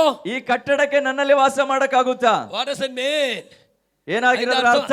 The father and the son, they are standing on an equal footing. അവർ പരസ്പരം ഒരു ഫൂട്ടിംഗ് നിൽക്കുകയാ. ತಂದೆಯಾದ ದೇವರು ಮಗನು ಅವರು ಒಂದೇ ಒಂದು ಸ್ಥಾನದಲ್ಲಿ ಹಂತದಲ್ಲಿ ನಿಂತಿದ್ದಾರೆ. യോഹന്നാന്റെ സുവിശേഷം ಯೋಹಾನ ಸುವಾರ್ತೆ ഒന്നാം അധ്യായം ಒಂದನೇ ഒന്നാം ಅಧ್ಯಾಯದಲ್ಲಿ വാക്യം വായിക്കുമ്പോൾ ಒಂದನೇ ವಾಕ್ಯ ಹೇಳುತ್ತದೆ, ആദിയിൽ വചനമുണ്ടായിരുന്നു, ಆದಿಯಲ್ಲಿ ವಾಕ್ಯವಿತ್ತು, വചനം ദൈവത്തോട് കൂടെയായിരുന്നു, ವಾಕ್ಯವು ದೇವರ ಬಳಿಯಲ್ಲಿತ್ತು. വചനത്തോട് കൂടെ എന്നതിന് ಆ ವಾಕ್ಯ ದೇವರ ಬಳಿಯಲ್ಲಿದ್ದ വാಕ್ಯವು ഉപയോഗിക്കുന്ന യവനായ പദം ಉಪಯೋಗಿಸುವಂತ ಒಂದು ಪದ ആ പ്രോസ് എന്നൊരു പദമാണ്. ಪ್ರೋಸ್ ಎಂಬಂತ ಪದವಾಗಿದೆ.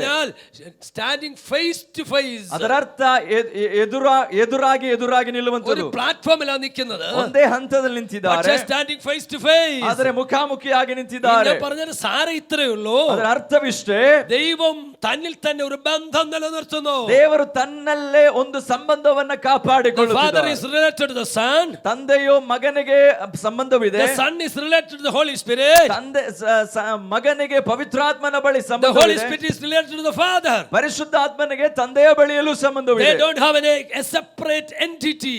അവർക്കൊരു പ്രത്യേക വ്യക്തിത്വമായി മാറി നിൽക്കാൻ പറ്റില്ല. ಅದೊಂದು ಪ್ರತ್ಯೇಕವಾಗಿ ಬೇರ್ಪಡ್ಲಿಕ್ಕೆ ಅವರಿಗೆ ಸಾಧ್ಯವಿಲ್ಲ. There is no father without the son. ಅವರಿಗೆ ತಂದೆ ಇಲ್ಲದೆ ಮಗನಿಲ್ಲ, There is no son apart from the father. ಅವರಿಗೆ ಮಗನಿಲ್ಲದೆ ತಂದೆ ಇಲ್ಲ, There is no Holy Spirit apart from the father and the son. ತಂದೆ ಮತ್ತೆ ಮಗನ ಬಳಿಯಲ್ಲಿ ಆತ್ಮನಿಲ್ಲದೆ ಇರಲು They ಸಾಧ್ಯವಿಲ್ಲ. stand together. ಅವರು ಜೊತೆಯಾಗಿ They ನಿಲ್ಲುತ್ತಾರೆ, stand in unison and one accord. ಅವರು ಏಕ ಮನಸ್ಸಿನಿಂದ ನಿಲ್ಲುತ್ತಾರೆ. Hallelujah. ಹಲ್ಲೆಲೂಯಾ. അതിന്റെ അർത്ഥം എന്താണ്? ಅದರ ಅರ್ಥವಿಷ್ಟೇ, ദൈവത്തിന്റെ അകത്ത് ದೇವರ ಒಳಗಡೆ ഒരു ബന്ധമുണ്ട്. ಒಂದು ಸಂಬಂಧವಿದೆ. ഉദാഹരണം പറയാം. ಉದಾಹರಣೆ ಹೇಳ್ತೀನಿ, എന്നെ നോക്കൂ നിങ്ങൾ. ನನ್ನನ್ನು ಗಮನಿಸಿ, ഇതെന്റെ കൈയാണ്. ಇದು ಇವರ ಕೈಯಾಗಿದೆ. ഞാനെന്ന് പറഞ്ഞ വ്യക്തിത്വം ഇതിനകത്തുണ്ട്. ನಾನೆಂಬ ವ್ಯಕ್ತಿತ್ವ ನನ್ನೊಳಗಡೆ എനിക്കൊരു ಇದೆ, ആത്മാവുണ്ട്, ನನ್ನೊಳಗಡೆ ಆತ್ಮವಿದೆ, എനിക്കൊരു ദേഹമുണ്ട്, ನನಗೊಂದು ಶರೀರವಿದೆ, എനിക്കൊരു ദേഹിയുണ്ട്, ನನಗೊಂದು എനിക്കൊരു ಪ್ರಾಣವಿದೆ, ആത്മാവുണ്ട്. ನನಗೊಂದು ಆತ್ಮವಿದೆ. ഇത് മൂന്നിനെയും പ്രത്യേകം കാണാൻ പറ്റില്ല. ನಾವು ನಮ್ಮನ್ನ ಮೂರು ಜನರಾಗಿ ನೋಡಕ್ ಸಾಧ್ಯ ಇಲ್ಲ. അതുകൊണ്ടാണ് ദൈവം തന്റെ സ്വരൂപത്തിൽ തന്റെ സാദൃശ്യ പ്രകാരം മനുഷ്യനെ ഉണ്ടാക്കിയെന്ന് പറയുമ്പോൾ ദൈവത്തിന്റെ ഷേപ്പിൽ ഉണ്ടാക്കിയെന്നല്ല അതിന്റെ അർത്ഥം. ಆಮೇಲೆ ದೇವರು ತನ್ನ ಸ್ವರೂಪದಲ್ಲಿ ಮನುಷ್ಯನನ್ನ ಸೃಷ್ಟಿಸಿದನು ಅಂತ ಹೇಳುವಾಗ ದೇವರ ಹಾಗೆ ಒಬ್ಬ ಮನುಷ್ಯನನ್ನ ಸೃಷ್ಟಿ ಮಾಡಿಸಿದನು ಅಂತ ಅಲ್ಲ. മറിച്ച് ദൈവത്തിൽ ഒരു ത്രീ ടയർ സിസ്റ്റം നമുക്കുള്ളത് പോലെ ശരീരവും ആത്മാവും ജഡവും ഉള്ളതുപോലെ ദൈവത്തിന് പിതാപുത്ര പരിശുദ്ധാത്മ ആ ത്രിത്വ അനുഭവം ദൈവത്തിലുണ്ട്.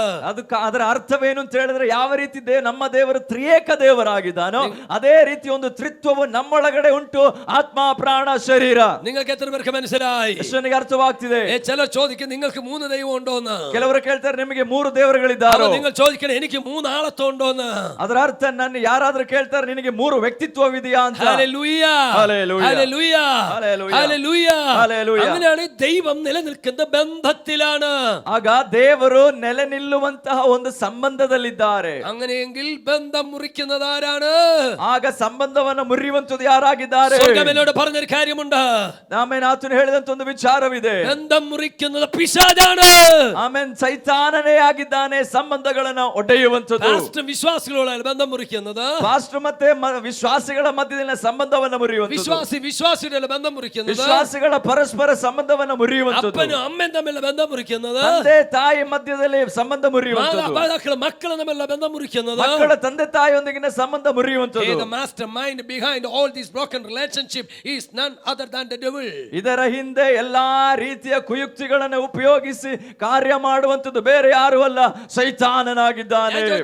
എന്താ അതിന്റെ കാരണം? ನಾನು ಕೇಳಿದೆ, ದೇವರು ಇದಕ್ಕಿರುವ ಕಾರಣವೇನು? സ്വർഗ്ഗമെന്നോട് പറഞ്ഞ ദൂത് ഞാൻ പറയാം. ದೇವರು ಹೇಳಿದಂತ ಆಲೋಚನೆ ಹೇಳ್ತೇನೆ. പിശാചിന് അപ്പനില്ല, ಸೈತಾನನಿಗೆ ಅಪ್ಪನಿಲ್ಲ, പിശാചിന് അമ്മയില്ല, ಸೈತಾನಿಗೆ ಅಮ್ಮನಿಲ್ಲ, പിശാചിന് ചേട്ടനില്ല, ಸೈತಾನಿಗೆ ಅಣ್ಣನಿಲ್ಲ, പിശാചിന് അനിയനില്ല, ಸೈತಾನಿಗೆ ತಮ್ಮನಿಲ್ಲ, പിശാചിന് ആങ്ങളയില്ല, ಸೈತಾನಿಗೆ ಯಾರು ಇಲ್ಲ, പിശാചിന് പെങ്ങളില്ല, ಸೈತಾನಿಗೆ പിശാചിന് അമ്മാവിയപ്പനില്ല, ಸೈತಾನಿಗೆ ಮಾವ ಇಲ್ಲ, പിശാചിന് അമ്മാവി അമ്മയില്ല, ಸೈತಾನಿಗೆ ಅತ್ತೆಯೂ ಇಲ್ಲ, ಮಾವನೂ ಇಲ್ಲ, പിശാചിന് മരുമോളില്ല, ಸೈತಾನನಿಗೆ ಅಳಿಯನಿಲ್ಲ, പിശാചിന് മരുമോനില്ല, ಸೈತಾನನಿಗೆ ಸೊಸೆ ಇಲ್ಲ. എന്താ കാര്യമെന്നറിയാമോ? ಕಾರಣವೇನು ಗೊತ್ತೇ? ദൈവം സൃഷ്ടിച്ച ദൂതനെ ದೇವರು ಸೃಷ್ಟಿಸಿದ ഒരു ದೂತನನ್ನು സിംഗിൾ ಎಂಟಿಟಿ ആയിട്ടാ സൃഷ്ടിച്ചേ. ಒಂದೇ ಒಂದು ವ್ಯಕ್ತಿತ್ವವಾಗಿ ದೇವರು ಸೃಷ್ಟಿ ಮಾಡ್ತಾರೆ. അങ്ങനെ പോയ ദൂതന്മാർ വീണു പോയതാണ് ആര്? പിശാച്. ಹಾಗೆ ಇದ್ದಂತ ದೂತನು ಬಿದ್ದು ಹೋಗಿದ್ದೇ ಈ ಸೈತಾನನು. പിശാചിന് ബന്ധുക്കളില്ല, ಸೈತಾನನಿಗೆ ಸಂಬಂಧಿಕರಿಲ್ಲ. therefore he doesn't know the value and the worth of the relationship. ಹಾಗಾಗಿ ಸಂಬಂಧದ ಬೆಲೆ ಏನು ಅಂತ ಅವನಿಗೆ ಗೊತ್ತಿಲ್ಲ. ഇന്ന് രാവിലെ എന്നെ തിരിച്ചറിയുന്ന നിങ്ങൾക്കായി ഞാൻ ദൈവത്തെ സ്തുതിക്കുന്നു. ಹಗಲ ವೇಳೆ ಇದನ್ನ ತಿಳಿಯುವಂತ ದೇವರ ಮಕ್ಕಳಿಗಾಗಿ ದೇವರಿಗೆ ബന്ധം ಸ್ತೋತ್ರ. മുറിക്കുന്നത് പിശാചാണ്. ಸಂಬಂಧವನ್ನ ಮುರಿಯುವಂತದ್ದು ಸೈತಾನನಾಗಿದ್ದಾನೆ. രാവിലെ കാലം ദൈവം നമ്മെ അനുഗ്രഹിക്കട്ടെ. ಅದಕ್ಕಾಗಿ ಇಂದು ಬೆಳಗಿನ ಸಮಯದಲ್ಲಿ ಕರ್ತನ ನಮ್ಮನ್ನು അവ ഇവിടെ ಆಶೀರ್ವದಿಸಲಿ. ഭരണമില്ല, ಆಗ ಇಲ್ಲಿ ಆಳ್ವಿಕೆ ഇവിടെ ಇಲ್ಲ, നിയന്ത്രണമില്ല, ಇಲ್ಲಿ ನಿಯಂತ್ರಣವಿಲ್ಲ. കുടുംബങ്ങൾ തകർച്ചയിലാണ്. ಕುಟುಂಬವು ಚದರಿಸಲ್ಪಡುತ್ತಿವೆ. കുടുംബങ്ങൾ ഛിദ്രിക്കുമ്പോൾ ಕುಟುಂಬವು ಚದರಿಸಲ್ಪಡುವಾಗ നിങ്ങൾ തിരിച്ചറിയേണ്ട ഒരു മണ്ഡലമുണ്ട്. ನಾವು ತಿಳಿಯಬೇಕಾದ ವಿಚಾರವಿದೆ. അഭിഷേകം ഇറങ്ങേണ്ടിയിരിക്കുന്നു. ಒಂದು ಅಭಿಷೇಕದ ಅವಶ್ಯಕತೆ ಇದೆ. വായിച്ച വാക്യം എങ്ങനെയാ വായിച്ചത്? ವಾಕ್ಯವನ್ನು ನಾವು ಈ ರೀತಿ ಓದಿದೆವು. അരമന ഉപേക്ഷിക്കപ്പെടുന്നു. ಎಲ್ಲರೂ ಅಮ್ಮನ್ അരമന ഉപേക്ഷിക്കപ്പെടുന്നു. ಅರಮನೆ ತಿರಸ್ಕರಿಸಲ್ಪಡುತ್ತಿದೆ. അടുത്ത വാക്യം, ಮುಂದಿನ ವಚನ, ജനപുഷ്ടിയുള്ള നഗരങ്ങൾ നിർജ്ജനമായി പോയി. ಜನವಿರತಕ್ಕಂತಹ ಸಾಮ್ರಾಜ್ಯವು ನಿರ್ಜನ ಪ್ರದೇಶವಾಗುತ್ತಿದೆ. So the people were living in cluster and in unity. ಆಗ ಜನರು ಬಹಳ ಐಕ್ಯತೆಯಲ್ಲಿ ಒಟ್ಟಾಗಿ They ಜೀವಿಸುತ್ತಿದ್ದರು. were truly flourishing. ಅವರು ಒಂದಾಗಿ ವಾಸ ಮಾಡುತ್ತಿದ್ದರು. അവർ വളർന്നുകൊണ്ടിരിക്കുകയായിരുന്നു. ಅವರು ಹೆಚ್ಚುತ್ತಿದ್ದರು. അവർ പുഷ്ടിപ്പെട്ടുകൊണ്ടിരിക്കുകയായിരുന്നു. ಅವರು ಪುಷ್ಟಿಯುಳ್ಳವರಾಗಿದ್ದರು. വിശാലത പ്രാപിച്ചുകൊണ്ടിരിക്കുകയായിരുന്നു. ಅವರಲ್ಲಿ ವಿಶಾಲತೆ പക്ഷേ ನಡೆಯುತ್ತಿತ್ತು. ഇപ്പോൾ ഒരു പ്രശ്നം ഉണ്ടായി. ಆದ್ರೆ ಈಗ ಒಂದು ಸಮಸ್ಯೆ ಇದೆ. ഇപ്പൊ പരസ്പരം തമ്മിലടിക്കുക. ಈಗ ಅವರು ಹೊಡೆದಾಡ್ಕೊಳ್ತಿದ್ದಾರೆ. ചിതറിക്കപ്പെടുന്ന അനുഭവം, ಚದರಿಸಲ್ಪಡುವಂತ ಅನುಭವ, പുഷ്ടി നഷ്ടപ്പെട്ടു. ಪುಷ್ಟಿ ನಾಶವಾಯಿತು. ആളുകളെ അടിമത്തത്തിലേക്ക് കൊണ്ടുപോയി, ಜನರನ್ನ ಗುಲಾಮತನಕ್ಕೆ ಕರ್ಕೊಂಡು ചില ಹೋಗ್ತಿದ್ದಾರೆ. ബന്ധനത്തിലായി പോയി. ಕೆಲವರು ಬಂಧನಕ್ಕೊಳಪಡುತ್ತಿದ್ದಾರೆ. ചിതറിക്കുന്ന ഈ ആത്മാവ്, ಚದರಿಸುವಂತ ಆತ್ಮ, that's the spirit of the devil. ಅದು ಸೈತಾನನ ಆತ್ಮವಷ್ಟೇ. I tell you straight forward, ಆಮೇಲೆ ನಾನು ನಿಮಗೆ ಡೈರೆಕ್ಟ್ ಆಗಿ that ನೇರವಾಗಿ that ಹೇಳುತ್ತೇನೆ, which breaks and creates division is none other than the spirit of the devil. ಆಮೇಲೆ ನಮ್ಮ ಮಧ್ಯದಲ್ಲಿ ಒಡಕುಗಳನ್ನ ತರುವಂತದ್ದು ಬೇರೆ ಯಾರು ಅಲ್ಲ, ಸೈತಾನನಾಗಿದ್ದಾನೆ. But the spirit of God is the spirit of unity. ಆಮೇಲೆ ದೇವರ ಆತ್ಮನು ಐಕ್ಯತೆಯ ಆತ್ಮನಾಗಿದ್ದಾನೆ. I remember one person. ನಾನೊಬ್ಬ ವ್ಯಕ್ತಿಯನ್ನು ನೆನೆಸಿಕೊಳ್ತೇನೆ. ആ വ്യക്തി ഒരു സൈക്കാട്രിസ്റ്റ് ആയിരുന്നു. ಅವರೊಬ್ಬ ಸೈಕ್ಯಾಟ್ರಿಸ್ಟ್ ಆಗಿದ್ರು. അദ്ദേഹത്തിന്റെ പേര് സ്റ്റാൻലി ജോൺസ് എന്നായിരുന്നു. ಅವರ ಹೆಸರು ಸ್ಟ್ಯಾನ್ಲಿ ಜಾನ್ಸ್ ಎಂಬುದಾಗಿ. സുവിശേഷകൻ കൂടെ ആയിരുന്നു. ಅವರು ಸ್ವಾರ್ಥಿಕರು ಕೂಡ ಆಗಿದ್ರು. അപ്പോ ഈ സ്റ്റാൻലി ജോൺസിന്റെ കൂടെ പഠിച്ച വേറൊരു സൈക്കാട്രിസ്റ്റ് ಈ ഉണ്ടായിരുന്നു. ಸ್ಟ್ಯಾನ್ಲಿ ಜಾನ್ಸ್ ಜೊತೆ ಕಲಿತಂತ ಇನ್ನೊಬ್ಬ സൈക്യാട്രിസ്റ്റ് ഇದ್ರು. അപ്പൊ ആ സൈക്കാട്രിസ്റ്റിനെ കാണാനായിട്ട് അയാൾ ജോലി ചെയ്യുന്ന ഹോസ്പിറ്റലിലേക്ക്, ഈ മെന്റൽ പേഷ്യൻസിനെ ഒക്കെ ട്രീറ്റ് ചെയ്യുന്ന ആ ഹോസ്പിറ്റലിലേക്ക് നമ്മുടെ സ്റ്റാൻലി ജോൺസ് എന്ന് പറയുന്ന സുവിശേഷകൻ ഈ സൈക്കാട്രിസ്റ്റിനെ കാണാൻ പോയി. ಆಗ ಈ ಸೈಕ್ಯಾಟ್ರಿಸ್ಟ್ ಎಲ್ಲಿ ಅವರು ಚಿಕಿತ್ಸೆ ಕೊಡುತ್ತಿದ್ದಾರೋ ಆ ಸ್ಥಳಕ್ಕೆ, ನಿರ್ದಿಷ್ಟ ಸ್ಥಳಕ್ಕೆ ಈ ಸ್ಟ್ಯಾನ್ಲಿ ಜಾನ್ಸ್ ಅವರು ಅವ್ರನ್ನ ಭೇಟಿಯಾಗೋದಕ್ಕಾಗಿ ಹೋಗ್ತಾರೆ. അപ്പൊ ഇങ്ങനെ രാവിലെ 9 മണിയായപ്പോ ഈ മനുഷ്യൻ ചെന്നു. ಹೀಗೆ ಬೆಳಗ್ಗೆ 9 ಗಂಟೆಗೆ ಅಲ್ಲಿ ಹೋದ್ರು. സ്റ്റാൻലി ജോൺസ് ചെല്ലുമ്പോ ಸ್ಟ್ಯಾನ್ಲಿ ಜಾನ್ಸ್ ಹೋದಾಗ അയാളുടെ കൂട്ടുകാരനായ ഈ സൈക്കാട്രിസ്റ്റ് ഡോക്ടർ റൗണ്ട്സിനായിട്ട് വാർഡുകളിലേക്ക് പോകുകയായിരുന്നു. ಅವರು ಏನ್ ಮಾಡ್ತಿದ್ರು ಅಂತ ಹೇಳಿದ್ರೆ ಒಂದೊಂದು ವಾರ್ಡ್ಗಳಿಗೆ ರೌಂಡ್ಸ್ ಹೋಗ್ತಿದ್ರು. അപ്പൊ സ്റ്റാൻലി ജോൺസ് പറഞ്ഞു, ഞാൻ കൂടെ നിന്റെ കൂടെ വരട്ടെ, എനിക്ക് നിന്റെ പേഷ്യൻസിനെ ഒക്കെ ഒന്ന് കാണാമല്ലോ. ಸ್ಟ್ಯಾನ್ಲಿ ಜಾನ್ಸ್ ಹೇಳಿದ್ರು, ನಾನು ಕೂಡ ನಿನ್ ಸಂಗಡ ಬರ್ತೇನೆ, ಅಲ್ಲಿರುವಂತ ಪೇಷಂಟ್ ಗಳನ್ನ ನೋಡ್ಬೇಕು. അവർ രണ്ടുപേരും നടന്ന് ഒരു സെല്ലിനകത്തേക്ക് തന്നു. ಹೀಗೆ ಇವರಿಬ್ಬರು ನಡೆದು ಒಂದು ಸೆಲ್ಗೆ ಹೋದ್ರು. 4 പേഷ്യൻസ് അതിനകത്തുണ്ടായിരുന്നു. ಆ ಒಂದು ವಾರ್ಡ್ ಅಲ್ಲಿ 4 ಪೇಷಂಟ್ ಗಳಿದ್ರು. ഇവർ അങ്ങോട്ട് ചെന്ന് കയറിയതും ಇವರು ಅಲ್ಲಿ ಹೋದ ತಕ್ಷಣವೇ ഞാൻ നമ്പർ ഇടോ, 1 2 3 4 നമ്പർ ഇപ്പോഴേ മനസ്സിലാവത്തുള്ളൂ. 4 ನಂಬರ್ ಹೇಳ್ತೇನೆ, 1 2 3 4. അപ്പൊ ഈ 1-ാം നമ്പറുകാരൻ, ಆ ಮೊದಲನೆಯ ರೋಗಿ, 1ನೇ 1-ാം ರೋಗಿ, നമ്പറുകാരനായ രോഗി എന്ന് 2-ാം നമ്പറുകാരൻ ഒട്ടിട്ടിടി. 1ನೇ ರೋಗಿ ಹೋಗಿ 2ನೇ ರೋಗಿಗೆ ಗುದ್ದಾನೆ. 2-ാം നമ്പറുകാരൻ ഇടി കൊണ്ടതും ഓടിപ്പോയി 3-ാം നമ്പറുകാരനെ ഒറ്റ ഇടി. 2ನೇ ರೋಗಿಗೆ ಯಾವಾಗ ಏಟು ಸಿಕ್ತಾ ಅವನು ಹೋಗಿ 3ನೇ ರೋಗಿಗೆ ಗುದ್ದಾನೆ. അപ്പൊ 3-ാം നമ്പറുകാരന് ഇടി കിട്ടിയത് പോയി 4-ാം നമ്പറുകാരനെ ഒരു ഇടി. 3ನೇ ರೋಗಿ ಏನ್ ಮಾಡ್ತಾನೆ, ಗುದ್ದು ಸಿಕ್ಕಿದ ತಕ್ಷಣ ಹೋಗಿ 4ನೇ ಅವನಿಗೆ ಗುದ್ದಾನೆ. സ്റ്റാൻലി ജോൺസൺ കഴിച്ചുകൊണ്ട് എന്റെ പൊന്നുപോലെ എനിക്ക് ഇത് കാണാൻ വയ്യ, I am going back to your room. ಇದನ್ನೆಲ್ಲ ನೋಡಿದಂತ ಸ್ಟ್ಯಾನ್ಲಿ ಜಾನ್ಸ್ ಹೇಳಿದ್ರು, ಇದು ನೋಡಕ್ಕೆ ನನಗೆ ಆಗ್ತಿಲ್ಲ, ನಾನು ಮನೆಗೆ ಹೋಗ್ತೀನಿ. ഈ മനുഷ്യൻ ഈ റൗണ്ട്സ് എല്ലാം കഴിഞ്ഞിട്ട് ഈ സ്റ്റാൻലി ജോൺസിന്റെ കൂട്ടുകാരനായ ഡോക്ടർ വീണ്ടും തിരിച്ച് സ്റ്റാൻലി ജോൺസ് ഇരിക്കുന്ന മുറി വന്നു. ಈ ರೌಂಡ್ಸ್ ಎಲ್ಲ ಮುಗಿಸಿ ನಂತರ ಈ ಡಾಕ್ಟರ್ ಏನ್ ಮಾಡಿದ್ರು, ಸ್ಟ್ಯಾನ್ಲಿ ಜಾನ್ಸ್ ಇರುವಂತ ಕೋಣೆಯೊಳಗೆ ಹೋದ್ರು. സ്റ്റാൻലി ജോൺസ് പറഞ്ഞു, ಸ್ಟ್ಯಾನ್ಲಿ ಜಾನ್ಸ್ ಹೇಳಿದ್ರು, എന്റെ പൊന്നു കൂട്ടുകാരാ, ನನ್ನ ಪ್ರಿಯ ಸ್ನೇಹಿತನೇ, നീ ഒരു സൂലിച്ച ശരീരമുള്ള കൃഷികാത്തനായ ശരീരമുള്ളവനാ, മെലിഞ്ഞ ನೀನು ಬಹಳ ಸಪೂರ ಇರುವಂತ ವ್ಯಕ್ತಿ. യവമാരെല്ലാം കൂടി നിന്നെ ഇടിച്ചാ നീ പൊടി പോലും കാണത്തില്ല. ಇವರೆಲ್ಲ ಸೇರಿ ನಿನಗೆ ಗುದ್ದಿದ್ರೆ ನಿನ್ನ ಒಂದು ಸ್ವಲ್ಪನೂ ಉಳಿಯಲ್ವಲ್ಲ. ഈ 4 ആളുകളോട് കൂടി നിന്നെ ഇടിച്ചാ നീ എന്തോ ചെയ്യും? ಈ 4 ಜನ ಸೇರಿ ನಿನಗೆ ಗುದ್ದಿದ್ರೆ ನೀನೇನ್ ಮಾಡ್ತೀಯ? അന്നേരം ഈ ഡോക്ടർ പറഞ്ഞ മറുപടി കേൾക്കണോ? ಅವಾಗ ಈ ಡಾಕ್ಟರ್ ಹೇಳಿದಂತ ಉತ್ತರ ಕೇಳಿ. അവന്മാര് 4 പേരോട് ഒന്നിച്ചു കൂടിയിട്ട് എന്നെ ഇടിച്ചാൽ, ಅವರು 4 ಜನ ಸೇರಿ ನನಗೆ ಗುದ್ದಿದ್ರೆ, അന്ന് ഞാൻ ഈ സെല്ല് തുറന്നവരെ പുറത്തു വിടും. ಅವತ್ತು ನಾನು ಈ ಒಂದು ಕೋಣೆಯನ್ನು ಓಪನ್ ಮಾಡಿ ಬಿಟ್ಬಿಡ್ತೀನಿ. കാരണം എന്താണെന്നറിയാമോ? കാരണമെൻ ಗೊತ್ತೇ? അവർക്ക് 4 പേർക്കൂടെ ഒന്നിക്കാൻ കഴിയുന്നെങ്കിൽ അത് സുബോധത്തിലാണെന്ന് അതിന്റെ അർത്ഥം. ಅವರು 4 ಜನ ಸೇರಿ ಏಕ ಮನಸ್ಸುಳ್ಳವರಾಗಿ ನನ್ನನ್ನ ಗುದ್ದಿದ್ರೆ ಅದರ ಅರ್ಥ ಅವರಿಗೆ ಸೌಖ್ಯ ಆಗಿದೆ ಆಲ್ರೆಡಿ. യവന്മാര് 4 പേരും തമ്മിൽ ഇടിച്ചാ നീ കണ്ടില്ലേ? ಅವರು 4 ಜನರ ಒಟ್ಟಾಗಿ ಗುದ್ದಿದ್ ನೋಡ್ಲಿಲ್ವೇ? ഒന്നാമത്തവൻ രണ്ടാമനെ ഇടിച്ചത്, ಒಬ್ಬನು ಹೋಗಿ ಇನ್ನೊಬ್ಬನನ್ನ ಗುದ್ದುತ್ತಿದ್ದಾನೆ, രണ്ടാമൻ മൂന്നാമനെ ഇടിച്ചത്, ಎರಡನೇ ಅವನು ಮೂರನೇವನಿಗೆ അവർ ಗುದ್ದಿದನು. രണ്ടോ മൂന്നോ പേർ ഒന്നിച്ചൂടി ഒരുത്തനെ ഇടിച്ചില്ല. ಅವರು 2-3 ಜನ ಸೇರಿ ಒಬ್ಬನಿಗೆ ಗುದ್ದಲಿಲ್ಲ. Because the spirit that controls every one of them is not the spirit of God, it is the spirit of devil, it is the spirit of division. ಆಗ ಈ ರೀತಿ ವಿಭಾಗಗಳನ್ನು ಉಂಟು ಮಾಡುವ ಆತ್ಮವು ದೇವರದಲ್ಲ, ಇದು ಸೈತಾನನದೇ.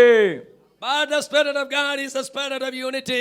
ಆದರೆ ದೇವರ ಆತ್ಮನು ಐಕ್ಯತೆಯ ಆತ್ಮನಾಗಿದ್ದಾನೆ. When people get scattered, ಯಾವಾಗ ಜನರು ಚದರಿಸಲ್ಪಡುತ್ತಾರೋ, when people are scattered by the devil, ಸೈತಾನಿಂದ ಜನರು ಚದರಿಸಲ್ಪಡುವಾಗ രാവിലെ ഞാൻ വിളിച്ചു പറയുന്നു, എനിക്ക് നിങ്ങൾക്ക് ഒരു അഭിഷേകം അനിവാര്യമാണ്.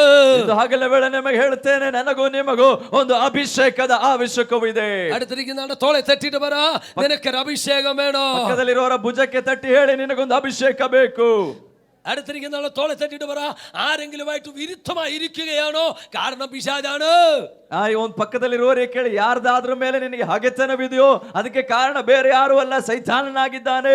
ആരെങ്കിലുമായിട്ട് മത്സരത്തിലാണോ ഇരിക്കുന്നത്?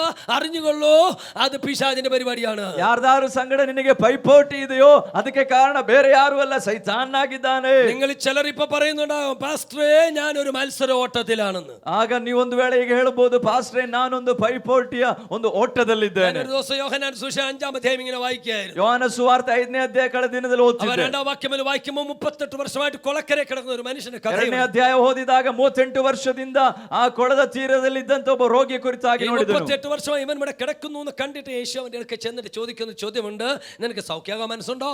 ಆ 38 ವರ್ಷದಿಂದ ರೋಗಿಯಾಗಿದ್ದಂತ ರೋಗಿಯ ಬಳಿಯಲ್ಲಿ ಇವನು ಯೇಸು ಸ್ವಾಮಿ ಹೋಗಿ ಕೇಳ್ತಿದ್ದಾರೆ, ನಿನಗೆ ಸೌಖ್ಯವಾಗ್ಲಿಕ್ಕೆ ಮನಸ್ಸಿದೆಯೋ? ഞാൻ പറഞ്ഞ കർത്താവേ, 38 ವರ್ಷമായിട്ട് മനസ്സില്ലാഞ്ഞിട്ടാണ് ഇവൻ ഇവിടെ കിടന്നേ.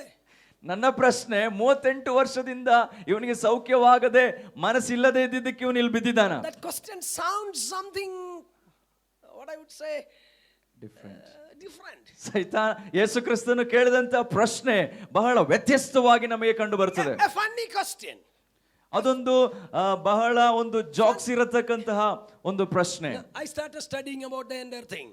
ആ കാര്യങ്ങൾ ഞാൻ ഇങ്ങനെ പഠിക്കാൻ തുടങ്ങി. ನಾನು ಅದರ ಕುರಿತಾಗಿ ಕಲಿಯಲು ಶುರು അപ്പൊ ಮಾಡಿದೆ. എനിക്കൊരു കാര്യം ഞാൻ കണ്ടെത്തിയ കാര്യമുണ്ട്, വർഷത്തിൽ 3 പ്രാവശ്യം ദൂതൻ ഇറങ്ങി വെള്ളം കലക്കും. ಆಗ ಅದನ್ನ ಕಲಿಯುವಾಗ ಗೊತ್ತಾಗಿದೆ, ವರ್ಷದಲ್ಲಿ 3 ಸಲ ಆ ಕೊಳದೊಳಗಡೆ ದೂತನು ಬಂದು ನೀರನ್ನ ಕಲಗಿಸ್ತಾನೆ. യഹൂദന്മാർക്ക് 7 പെരുന്നാളുകളുണ്ട്.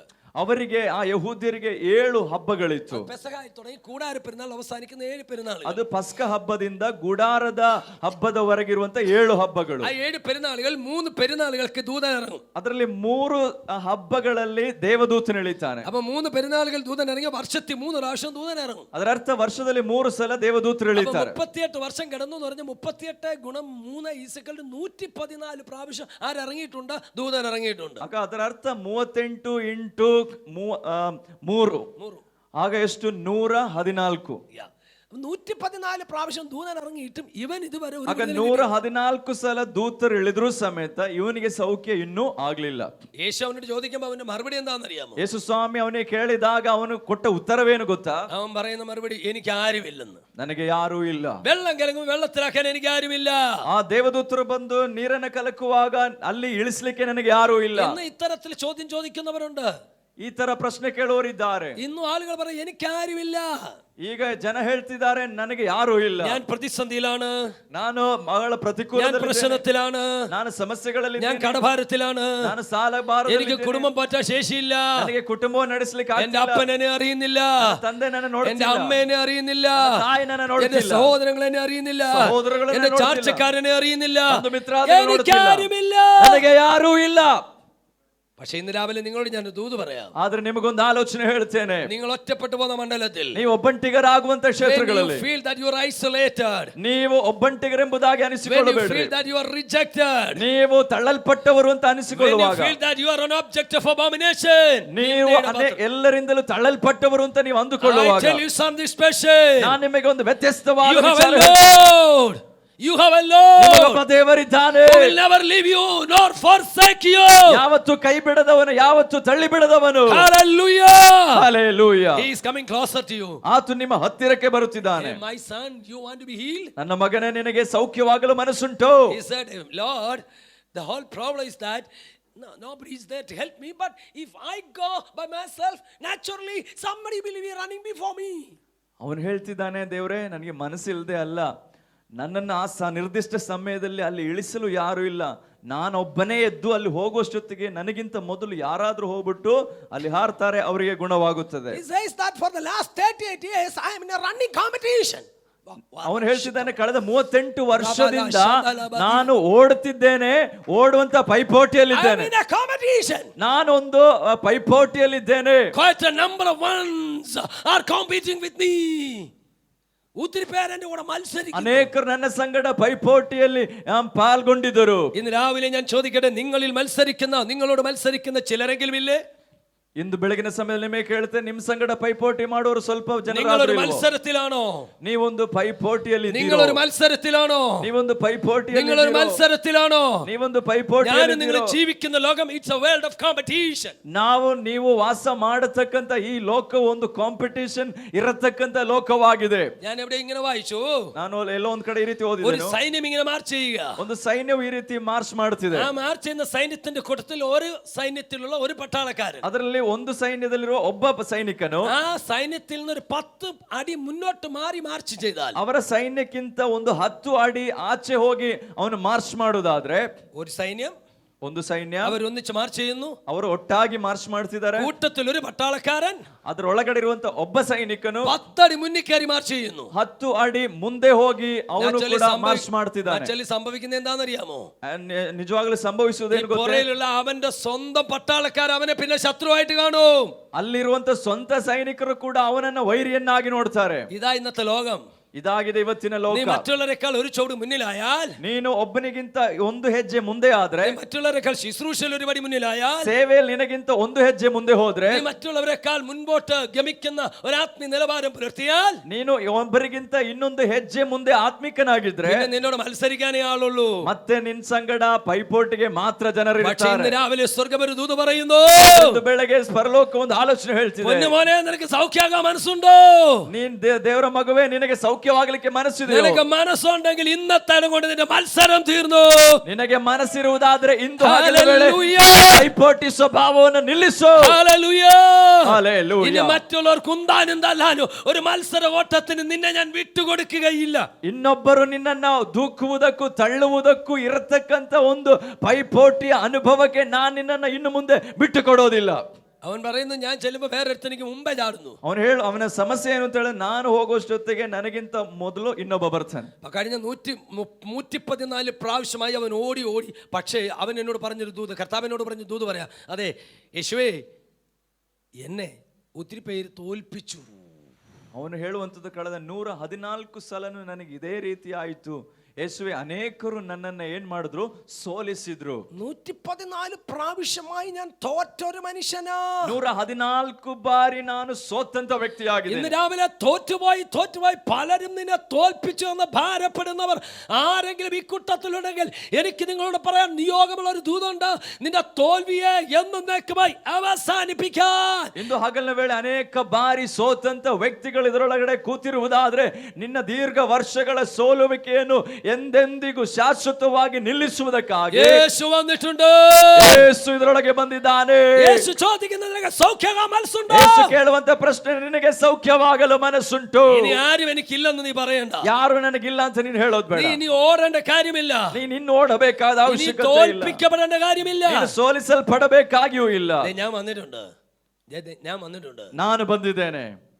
നിനക്ക് സൗഖ്യമാകാൻ മനസ്സുണ്ടോ? ನಿನಗೆ ಸೌಖ್ಯವಾಗ್ಲಿಕ್ಕೆ ಮನಸ್ಸಿದೆಯೋ? ഞാൻ ചോദിച്ചു, കർത്താവേ ശരി, നീ സൗഖ്യമാക്കാൻ വന്ന, പിന്നെ ചോദ്യം ചോദിക്കേണ്ട കാര്യം എന്താ? ಯೇಸುವೆ, ನೀನು ಸೌಖ್ಯ ಮಾಡಕ್ ತಾನೆ ಬಂದಿದ್ದು, ಮತ್ತೆ ಯಾಕೆ ಈ ರೀತಿ ಎಲ್ಲ ಕೇಳ್ತಿರುವಂತದ್ದು? കർത്താവിനോട് പറഞ്ഞൊരു കാര്യം, ಕರ್ತನ ಕೇಳುವಂತ ಒಂದು ಪ್ರಶ್ನೆ, അതെ ഇവനൊരു പ്രശ്നമുണ്ട് മോനെ എന്ന്. ಅದೇ ಇವನಿಗೊಂದು ಸಮಸ್ಯೆ ಇದೆ. അതെന്താണെന്നറിയാമോ? ಅದೇನು ಅಂತ ಹೇಳಿದ್ರೆ, ഇവനൊരു മെന്റൽ ഹീലിംഗ് വേണം. ಇವನಿಗೆ ಮೊದಲನೇದಾಗಿ ಒಂದು ಮಾನಸಿಕ ಸ್ವಸ್ಥತೆ ಬೇಕಾಗಿದೆ. അവന്റെ അണ്ടർസ്റ്റാൻഡിങ്ങിനൊരു ഹീൽ. അതാ തമ്പുരാനോട്, ಅವನ ತಿಳುವಳಿಕೆಗೆ ಒಂದು ಸೌಖ್ಯ ಬೇಕು. ഞാനിത് കമന്റ് വായിച്ചൊന്നുമില്ല, ദൈവാത്മാനോട് പറഞ്ഞത് അവന്റെ അണ്ടർസ്റ്റാൻഡിങ്ങിന് ഒരു ഹീലിംഗ് വേണം. ಆಗ ಅವನ ತಿಳುವಳಿಕೆಗೆ ಒಂದು ಸೌಖ್ಯ ಬೇಕು. ഞാൻ ചോദിച്ച കർത്താവ്, എന്താ അവന്റെ അണ്ടർസ്റ്റാൻഡിങ്ങിന് എനിക്കൊന്നും കൃത്യമായിട്ട് പറഞ്ഞതാ?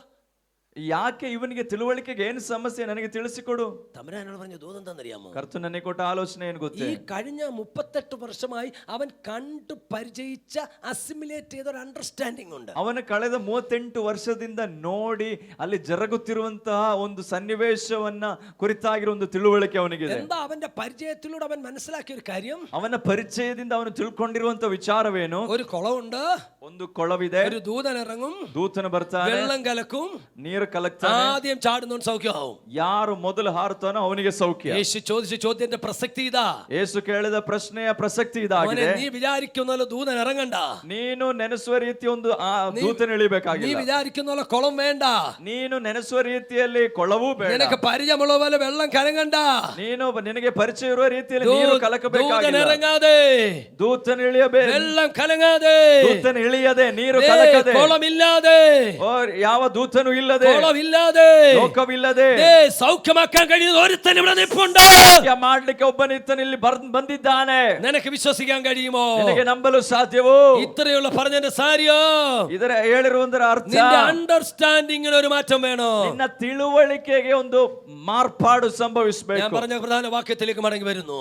ನಾನು ಹೇಳಿದಂತ ಮೊದಲ ವಾಕ್ಯ, ജനപുഷ്ടിയുള്ള നഗരങ്ങൾ നിർജ്ജനമായി പോയി, ಆಗ ಆ ಒಂದು ಪುಷ್ಟಿ ಇರತಕ್ಕಂತ ನಗರಗಳು ಮುಚ್ಚಿ ಹೋದವು, ചിതറപ്പെട്ട മണ്ഡലം.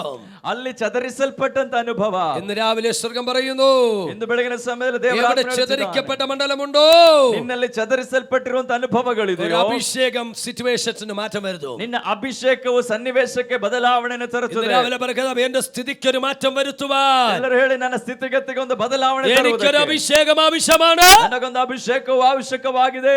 ഹല്ലേലൂയ.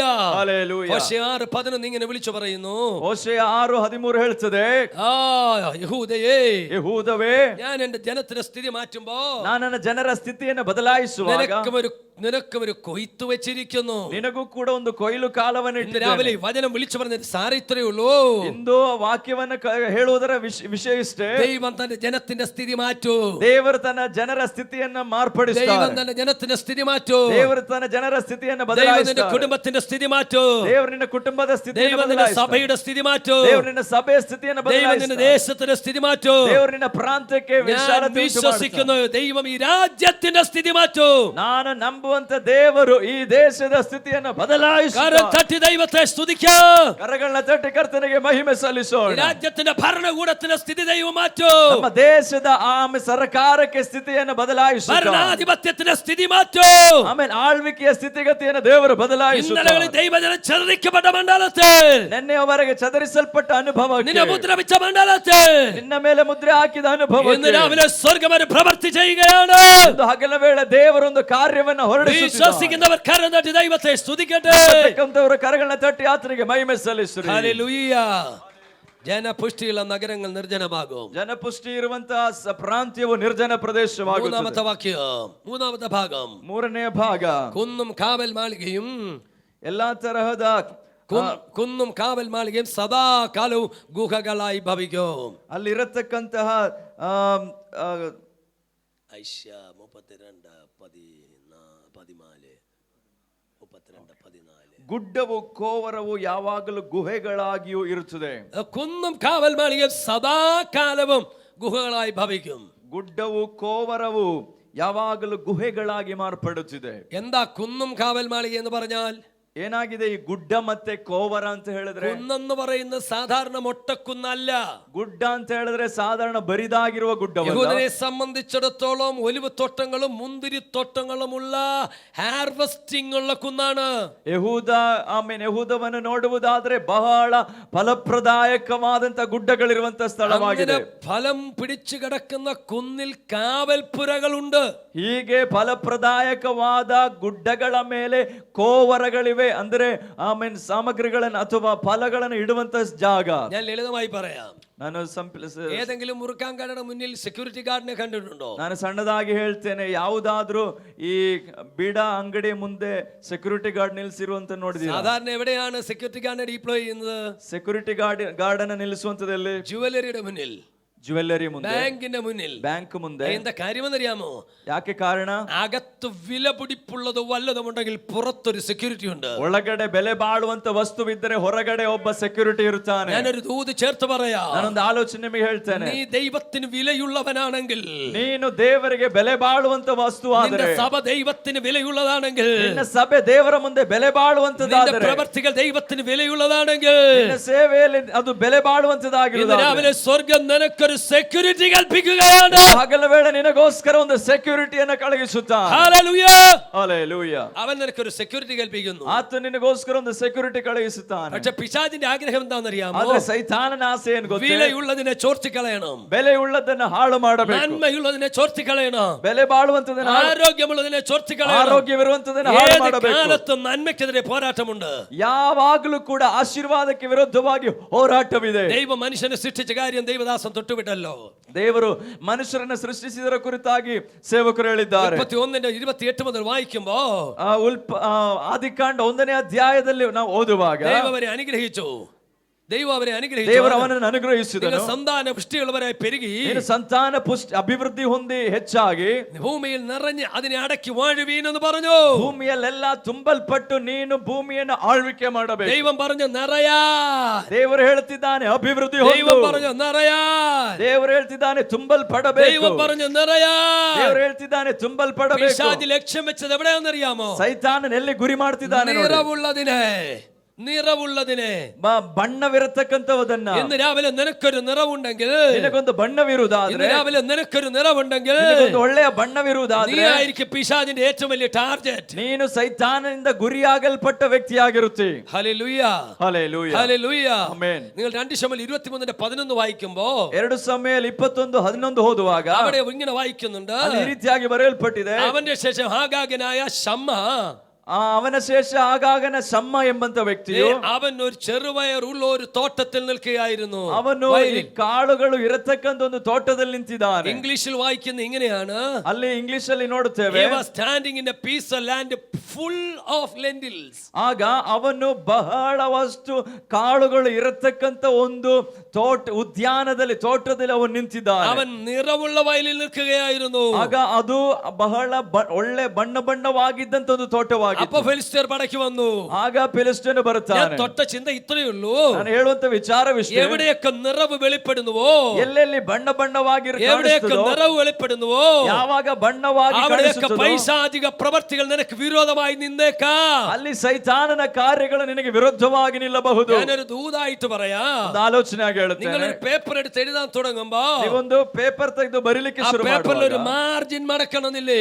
ಆ ಪೇಪರ್ ಅಲ್ಲಿ ಒಂದು ಮಾರ್ಜಿನ್ ಅನ್ನು ಹಾಕ್ತೀರಿ. എന്ന് പറഞ്ഞാൽ അതിന്റെ അർത്ഥം, ಅದರ ಅರ್ಥ, നിങ്ങൾ എന്ത് കാര്യം എഴുതിയാലോ, ನೀವು ಏನನ್ನ ಬರೆದ್ರು, എന്ത് കാര്യം നിങ്ങൾ ചെയ്താലോ, ಏನನ್ನ ಮಾಡಿದರು, അതിന്റെ കറസ്പോണ്ടിങ് വർക്ക് ചെയ്യാൻ അപ്പുറത്തൊരാളുണ്ട്.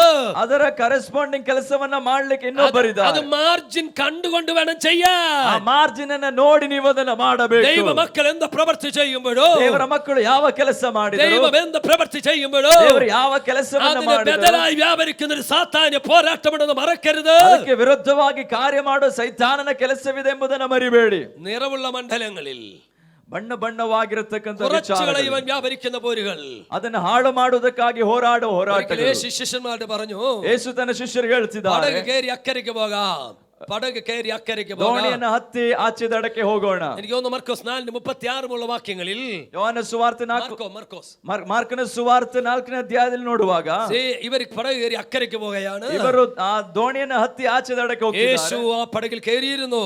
ಯೇಸು ಆ ದೋಣಿಯನ್ನು ಹತ್ತುತ್ತಿದ್ದಾರೆ. ശിഷ്യന്മാർ യേശുവിനെ കൊണ്ട് പോവുകയാണ്. ಶಿಷ್ಯರು ಯೇಸುವಿನೊಂದಿಗೆ ಹೋಗುತ್ತಿದ್ದಾರೆ. അടുത്ത ഇങ്ങനെ വായിക്കുന്നു, ಅಲ್ಲಿ ಈ ರೀತಿಯಾಗಿ ಬರೆಯಲ್ಪಟ್ಟಿದೆ, അവനോടുകൂടെ ചെറു പടകുകളും ഉണ്ടായിരുന്നു. ಆತನೊಂದಿಗೆ ಅವರು ಕೂಡ ದೋಣಿಗಳಲ್ಲಿ, ಸಣ್ಣ ದೋಣಿಗಳಲ್ಲಿ ಹತ್ತಿದರು. ചെറു പടകുകൾ, ಸಣ್ಣ ದೋಣಿಗಳು. അവരോട് ചെറുപടകളും ഉണ്ടായിരുന്നു. ಅವರೊಂದಿಗೆ ಸಣ್ಣ ದೋಣಿಗಳು ಇತ್ತು. അടുത്ത വാക്യം ഇങ്ങനെ വായിക്കുന്നത്, ನಂತರ ವಾಕ್ಯ ಓದುತ್ತೇವೆ, പടകിൽ തിര തള്ളി കയറുമാറായതുകൊണ്ട്, ಆ ಅಲೆಗಳು ಬಹಳವಾಗಿ ಒಡೆಯುತ್ತಿರುವುದರಿಂದ. ഞാൻ അവിടെ സൂക്ഷിച്ചു വായിച്ചു, ನಾನು ಗಮನಿಸಿ ಓದಿದೆನು. പടകുകളിൽ എന്ന് വായിക്കുന്നില്ല, ಹಡಗುಗಳು ಅಂತ ಬರೆಯಲ್ಪಟ್ಟಿಲ್ಲ. പടകിൽ ಸಿಂಗ್ಯುಲರ್. ಆಗ ಅಲ್ಲಿ ಹಡಗಿನಲ್ಲಿ ಅಥವಾ ನಿರ್ದಿಷ್ಟ ದೋಣಿಗೆ ಅಲೆಗಳು ಒಡೆಯುತ್ತಿದ್ದವು. ഞാൻ ചോദിച്ചു കർത്താവേ ഈ തിരക്ക് സാധാരണ കടലിലോ അല്ലെങ്കിൽ തടാകങ്ങളിലോ ഓളമോ തിരമാലയൊക്കെ ഉണ്ടായാൽ മുമ്പേ വെള്ളം കയറുന്ന കൊച്ചു പടകുകളില്ല. ಸಾಧಾರಣವಾಗಿ ಸಮುದ್ರದಲ್ಲಿ ಅಲೆ ಏಳುವಾಗ ಮೊದಲು ನೀರು ಹತ್ತುವಂತದ್ದು ಸಣ್ಣ ದೋಣಿಗಳಿಗೆ. പക്ഷെ ഇവിടെ കൊച്ചു പടകുകളിൽ വെള്ളം കയറിയില്ല. ಆದರೆ ಇಲ್ಲಿ ಸಣ್ಣ ದೋಣಿಗಳಿಗೆ ನೀರು ಹತ್ತಿಲ್ಲ. പിന്നെ ഏത് പടകിലാ വെള്ളം കയറാൻ ശ്രമിച്ചെന്നറിയാമോ? ಮತ್ತೆ ಯಾವ ದೋಣಿಗೆ ನೀರು ಹತ್ತಲಿಕ್ಕೆ ಶ್ರಮಿಸಿದೆ? പടകിലാണ്.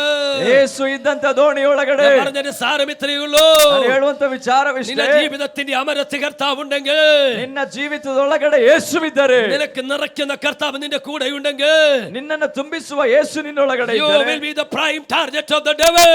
ನೀನು ಸೈತಾನನಿಂದ ಗುರಿಯಾಗಿಸಲ್ಪಡುವ ವ್ಯಕ್ತಿಯಷ್ಟೇ. പക്ഷേ പിശാചേ നീ തിരിച്ചറിയണം. ಆದರೆ ಸೈತಾನನ ನೀನು ತಿಳಿದುಕೋ. ಪಡಗಿൽ ಯೇಸು ಉണ്ടെങ്കിൽ, ನನ್ನ ದೋಣಿ ಒಳಗಡೆ ಯೇಸು ಇದ್ದರೆ, ಕಡಲೆಳಕಿಯಾಲು, ಇಡೀ ಸಮುದ್ರವನ್ನೇ ಅಲ್ಲಕಲ್ಲೋಲ ಮಾಡಿದ್ರು, ತೀರೆ ಎಳಗಿಯಾಲು, ಎಷ್ಟೇ ಅಲೆಗಳು ಬಂದರು, I will never be sinking deep into this water.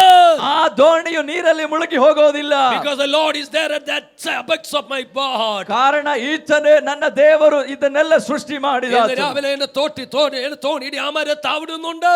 Amen. ಈ ನನ್ನ ನಾವಿಕನು ಆ ಸ್ಥಳದಲ್ಲಿ ಕೂತಿದ್ದಾನೆ. Nothing in the world can ever destroy me. ಲೋಕದಲ್ಲಿರುವ ಯಾವುದು ನಿನ್ನನ್ನು ನಾಶ ಮಾಡಲು No power ಸಾಧ್ಯವಿಲ್ಲ. of darkness will ever prevail over me. ಯಾವ ಅಂಧಕಾರದ ಬಲಗಳು ನನ್ನನ್ನು ಜಯಿಸಲಾರವು. I have Jesus in my boat. ಕಾರಣ ನನ್ನ ದೋಣಿಯೊಳಗೆ ಯೇಸುವಿದ್ದಾನೆ. I will be experiencing a fullness in my life. ನಾನು ಆತನ ಸಾನ್ನಿಧ್ಯವನ್ನು The ಅನುಭವಿಸುತ್ತಿದ್ದೇನೆ. pleroma will be following me. The pleroma, the fullness. ಆತನ ಸಂಪೂರ್ಣತೆ ನನ್ನನ್ನು ಹಿಂಬಾಲಿಸುತ್ತಿದೆ. Because Lord Jesus is my master. ಆತನು ನನ್ನ amen ಗುರುವಾಗಿದ್ದಾನೆ. Hallelujah. Hallelujah. Hallelujah. Hallelujah. Hallelujah. Hallelujah. അവൻ നിറവുള്ളതിനെ കുറയ്ക്കുന്ന ഒരു സാത്താന്യ മണ്ഡലമുണ്ട്. ಆಗ ಸೈತಾನನು ಎಲ್ಲಿ ಸಂಪೂರ್ಣತೆ ಇರುತ್ತೆಯೋ ಅದನ್ನ ಹಾಳು ಮಾಡಲಿಕ್ಕೆ ನೋಡುತ್ತಾನೆ. അവിടെ വായിച്ച കുന്നും കാവൽ മാളികയും, ಅದಕ್ಕಾಗಿ ಇಲ್ಲಿ ಬರೆಯಲ್ಪಟ್ಟಿದೆ ಗುಡ್ಡವು ಮತ್ತೆ ಕೋವರವು. നിറവുള്ള കുന്ന്, ಆಗ ಬಹಳ ಬಣ್ಣವಾಗಿರುವ ಗುಡ್ಡ, ഫലപുഷ്ടമായ കുന്ന്, ಫಲಪ್ರದವಾದ ಗುಡ್ಡ, അതിനൊരു കാവൽ മാളികയുണ്ട്. ಅಲ್ಲೊಂದು ಕೋವರವದೆ. പക്ഷെ ഇപ്പൊ പിശാച് പറയുക, ಆದ್ರೆ ಈಗ ಸೈತಾನ ಹೇಳ್ತಿದ್ದಾನೆ, ആ കുന്നും ಆ ಗುಡ್ಡವನ್ನು, ആ കാവൽ മാളികയും, ಆ ಕೋವರವನ್ನು, ഒരു സിമ്പിൾ മലയാള പദമുണ്ട്, ಒಂದು ಸಣ್ಣ ಮಲಯಾಳ ಪದವಿದೆ, സദാകാലവും. ಸದಾ ಕಾಲವು, ഫോർ എവർ എന്ന ഇംഗ്ലീഷ് വായിക്കുന്നേ, ಫಾರ್ ಎವರ್ ಎಂಬುದಾಗಿ ಇಂಗ್ಲಿಷ್ ಅಲ್ಲಿ ಓದ್ತೇವೆ. നിങ്ങൾ തിരിച്ചറിയേണ്ട ഒരു മർമ്മമുണ്ട്. ನೀನು ತಿಳಿಯಬೇಕಾದ ಒಂದು ವಿಚಾರವಿದೆ. ഞാനും നിങ്ങളും, ನಾನು ಮತ್ತು ನೀವುಗಳು, ഞാനും നിങ്ങളും ನಾನು ಮತ್ತು ನೀವುಗಳು എന്നും തകർച്ചയിൽ കിടക്കണം പിശാചിന്റെ ആഗ്രഹം. ಸದಾ ಕಾಲವು ನಾಶನದಲ್ಲಿ ಬಿದ್ದಿರಬೇಕೆಂಬುದೇ ಸೈತಾನನ പക്ഷെ ಬಯಸುವಂತದ್ದು. പിശാചേ നിനക്ക് തെറ്റുപറ്റി. ಆದ್ರೆ ಸೈತಾನನ ನೀನು ತಪ್ಪಿ ಹೋದೆ. ജോസഫ് എന്നും കൊണ്ടുവരെ കിടക്കില്ല. ಯಾವಾಗಲೂ ಸದಾ ಕಾಲವು ನಾವು ನಾಶನದಲ್ಲಿ ಬೀಳೋದಿಲ್ಲ. കഷ്ടതയുടെ ഒരു കാലം കണ്ടേക്കോ. ಕಷ್ಟತೆ ಮುಗಿದು ಹೋಗುತ್ತದೆ. പ്രതികൂലത്തിന്റെ ഒരു കാലം കണ്ടേക്കോ. ಆಮೇಲೆ ಪ್ರತಿಕೂಲವು ನಿಂತು ಹೋಗುತ್ತದೆ. പക്ഷേ എന്റെ സ്ഥിതി മാറ്റുന്ന ഒരു സ്വർഗമുണ്ട്. ನನ್ನ ಸ್ಥಿತಿಯನ್ನು ಆತನು ಬದಲಾಯಿಸುತ್ತಾನೆ. God can change your destiny. God can change your destiny. ನಿನ್ನ ತಲೆಬರ ಮಾറ്റാൻ യേശുവിന് കഴിയും. ನಿನ್ನ ಹಣೆ ಬರವನ್ನು ಬದಲಾಯಿಸಲು ನನ್ನ ದೇವರಿಂದ ಸಾಧ್ಯ. ഞാൻ 8ാം ക്ലാസ്സിൽ പഠിക്കുമ്പോ, ನಾನು 8ನೇ ಕ್ಲಾಸ್ ಓದ್ತಿದ್ದಾಗ ക്രിസ്മസ് എക്സാമിനേഷന് ಕ್ರಿಸ್ಮಸ್ ಎಕ್ಸಾಮ್ ಬಂದಾಗ എല്ലാത്തിനും തോറ്റുപോയി. ಎಲ್ಲದರಲ್ಲೂ ಫೇಲ್ ಆದೆ. എല്ലാ ಸಬ್ಜೆಕ್ಟಿനും ಫೇಲ್ ആയി. ಎಲ್ಲಾ ಸಬ್ಜೆಕ್ಟ್ ಅಲ್ಲೂ ಫೇಲ್ ಆದೆ. നിങ്ങൾ ചിരിക്കത്തില്ലെങ്കിൽ രസകരമായ കാര്യം ഞാൻ പറയാം. ನಿಮಗೆ ಆಮೇಲೆ ರಸಕರವಾದ ಒಂದು ವಿಚಾರ ಹೇಳ್ತೇನೆ. ಕೆಮಿಸ್ಟ್ರಿಗೆ ക്രിസ്മസ് എക്സാമിനേഷന് ಕ್ರಿಸ್ಮಸ್ ಎಕ್ಸಾಮ್ಗೆ എനിക്ക് കിട്ടിയ മാർക്ക് എത്രയാണെന്നറിയാമോ? ನನಗೆ ಸಿಕ್ಕಿದ ಮಾರ್ಕ್ ಎಷ್ಟು ಗೊತ್ತೇ? 50ൽ 1. 50ರಲ್ಲಿ 1 ಮಾರ್ಕ್.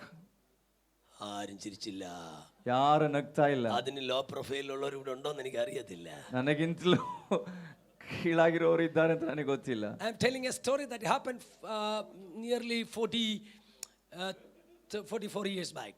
44 ವರ್ಷಗಳ ಹಿಂದಿನ ವಿಚಾರ ಹೇಳ್ತೀನಿ. 44 years. 44 ವರ್ಷದ ಹಿಂದೆ. That time my father had a small tea shop. ನನ್ನ ತಂದೆಗೆ ಒಂದು ಟೀ ಅಂಗಡಿ ಇತ್ತು. My dad told me, ನನ್ನ ತಂದೆ ಹೇಳಿದ್ರು, there is no meaning in your going to school. ನೀನು ಶಾಲೆಗೆ ಹೋಗೋದ್ರಲ್ಲಿ ಯಾವ ಅರ್ಥನೂ ಇಲ್ಲ. ബുദ്ധുവാന്ന് പറഞ്ഞു. ನೀನು ഇത് ചെളിയാന്ന് പറഞ്ഞു. ನಿನ್ನ ತಲೆ ಒಳಗಡೆ ಕೆಸರಿದೆ, നീ രക്ഷപ്പെടാൻ പോകുന്നില്ല. ನಿನಗಾಗಲ್ಲ. You had better be with me in the shop. ನೀನು ಕೆಲಸ ಮಾಡು, ಟೀ ಅಂಗಡಿಯಲ್ಲಿ ನನ್ನ ಸಂಗಡ ಇದ್ದು ಬಿಡು. I said okay. ನಾನು ಹೇಳಿದೆ ಓಕೆ ಸರಿ. So I joined the tea shop. ನಾನು ಆ ಟೀ ಅಂಗಡಿ ಸೇರ್ಕೊಂಡೆ. എനിക്ക് പാത്രം കഴുകാൻ ഗ്ലാസ് കഴുകി ജോലിയൊന്നും ഇല്ലായിരുന്നു. ನನಗೆ ಪಾತ್ರೆ ಏನು ತೊಳಿಬೇಕಾಗ್ಲಿಲ್ಲ. അന്ന് മോട്ടറും പമ്പൊന്നും ഇല്ലാത്ത കാലവാ. ಆ ಕಾಲದಲ್ಲಿ ಮೋಟರ್ ಇರಲಿಲ್ಲ, ಎಲೆಕ್ಟ್ರಿಸಿಟಿ ಇರಲಿಲ್ಲ. അപ്പൊ എനിക്ക് വെള്ളം കോരുന്ന എന്റെ പ്രധാന ജോലി. ನನ್ನ ಮೇನ್ ಕೆಲಸ ನೀರು ಸೇದಬೇಕು. കുറെ ദിവസങ്ങൾ പോയി.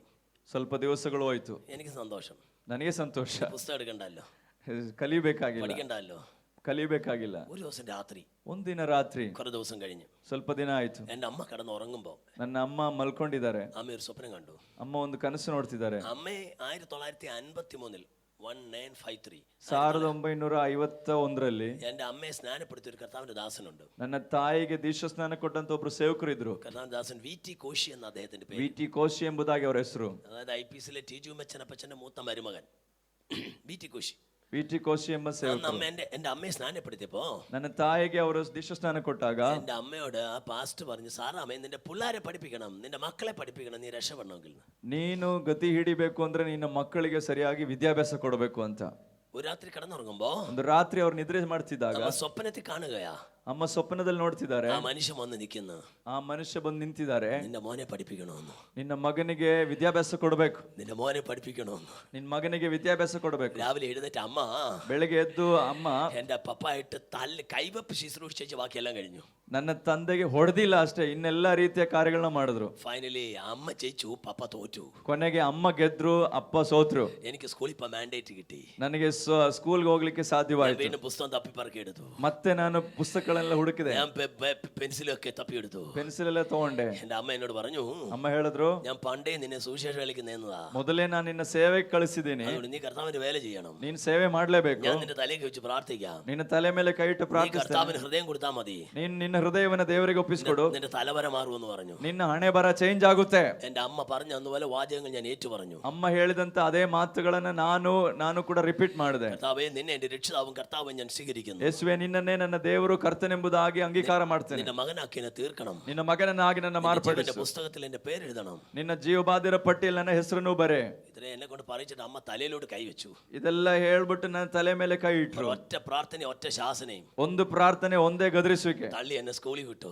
ಡೈರೆಕ್ಟ್ ನನ್ನ ಸ್ಕೂಲಿಗೆ ಕಳಿಸಿದ್ರು. പിശാച് പറഞ്ഞു, ಸೈತಾನ ಹೇಳ್ದ, നീ 8ാം ക്ലാസ് കടക്കത്തില്ലെന്ന്. ನೀನ್ 8ನೇ ಕ್ಲಾಸ್ ಕ್ರಾಸ್ ಮಾಡಲ್ಲ. ഞാൻ 8ാം ക്ലാസ് പാസ്സായി. ನಾನು 8ನೇ ಕ್ಲಾಸ್ ಪಾಸ್ ಆದೆ. പിശാച് പറഞ്ഞു, ಸೈತಾನ ಹೇಳ್ದ, അതുകൊണ്ട് തീർന്നെന്ന്. ಅಲ್ಲಿಗೆ ಮುಗೀತು. ഞാൻ 10ാം ക്ലാസ് പാസ്സായി. ನಾನು 10ನೇ ಕ್ಲಾಸ್ ಪಾಸ್ ಆಯ್ತು. പിശാച് പറഞ്ഞു, ಸೈತಾನ ಹೇಳ್ದ, അതുകൊണ്ട് തീർന്നെന്ന്. ಅಲ್ಲಿಗೆ ಮುಗೀತು. ഞാൻ 12ാം ക്ലാസ് പാസ്സായി. 12ನೇ ಕ್ಲಾಸ್ ಪಾಸ್ പിശാച് പറഞ്ഞു, ಸೈತಾನ ಹೇಳ್ದೆ, അതുകൊണ്ട് തീർന്നെന്ന്. ಅಲ್ಲಿಗೆ ಮುಗೀತು. ഞാൻ BA പാസ്സായി. ನಾನು BA ಪಾಸ್ പിശാച് ಆದೆ. പറഞ്ഞു, ಸೈತಾನ ಹೇಳ್ದ, അതുകൊണ്ട് തീർന്നെന്ന്. ಅಲ್ಲಿಗೆ ಮುಗೀತು. ഞാൻ MA പാസ്സായി. ನಾನು MA ಪಾಸ್ ಆದೆ. പിശാച് പറഞ്ഞു, ಸೈತಾನ ಹೇಳ್ದ, അതുകൊണ്ട് തീർന്നെന്ന്. ಅಲ್ಲಿಗೆ ಮುಗೀತು. 1993 1993 കേരള യൂണിവേഴ്സിറ്റിയുടെ ഹെഡ് ഓഫീസ് ആയിരിക്കുന്ന ಕೇರಳ ಯೂನಿವರ್ಸಿಟಿ ಹೆಡ್ ಆಫೀಸ್ ಆಗಿರುವ കാര്യവട്ടം ക്യാമ്പസിൽ നിന്ന്, ಆ ಒಂದು ಕ್ಯಾಂಪಸ್, കാര്യവട്ടം ക്യാമ്പസിൽ ಕಾರ್ಯವಟ್ಟಂ ಕ್ಯಾಂಪಸ್ ಅಲ್ಲಿ പൊളിറ്റിക്കൽ സയൻസിൽ PhD എടുത്തിട്ട് എന്റെ ദൈവം എന്നെ പുറത്തിറക്കിയത്. ಪೊಲಿಟಿಕಲ್ ಸೈನ್ಸ್ ಅಲ್ಲಿ PhD ಡಾಕ್ಟರೇಟ್ ಅನ್ನ ದೇವರು ನನಗೆ ಕೊಟ್ಟರು.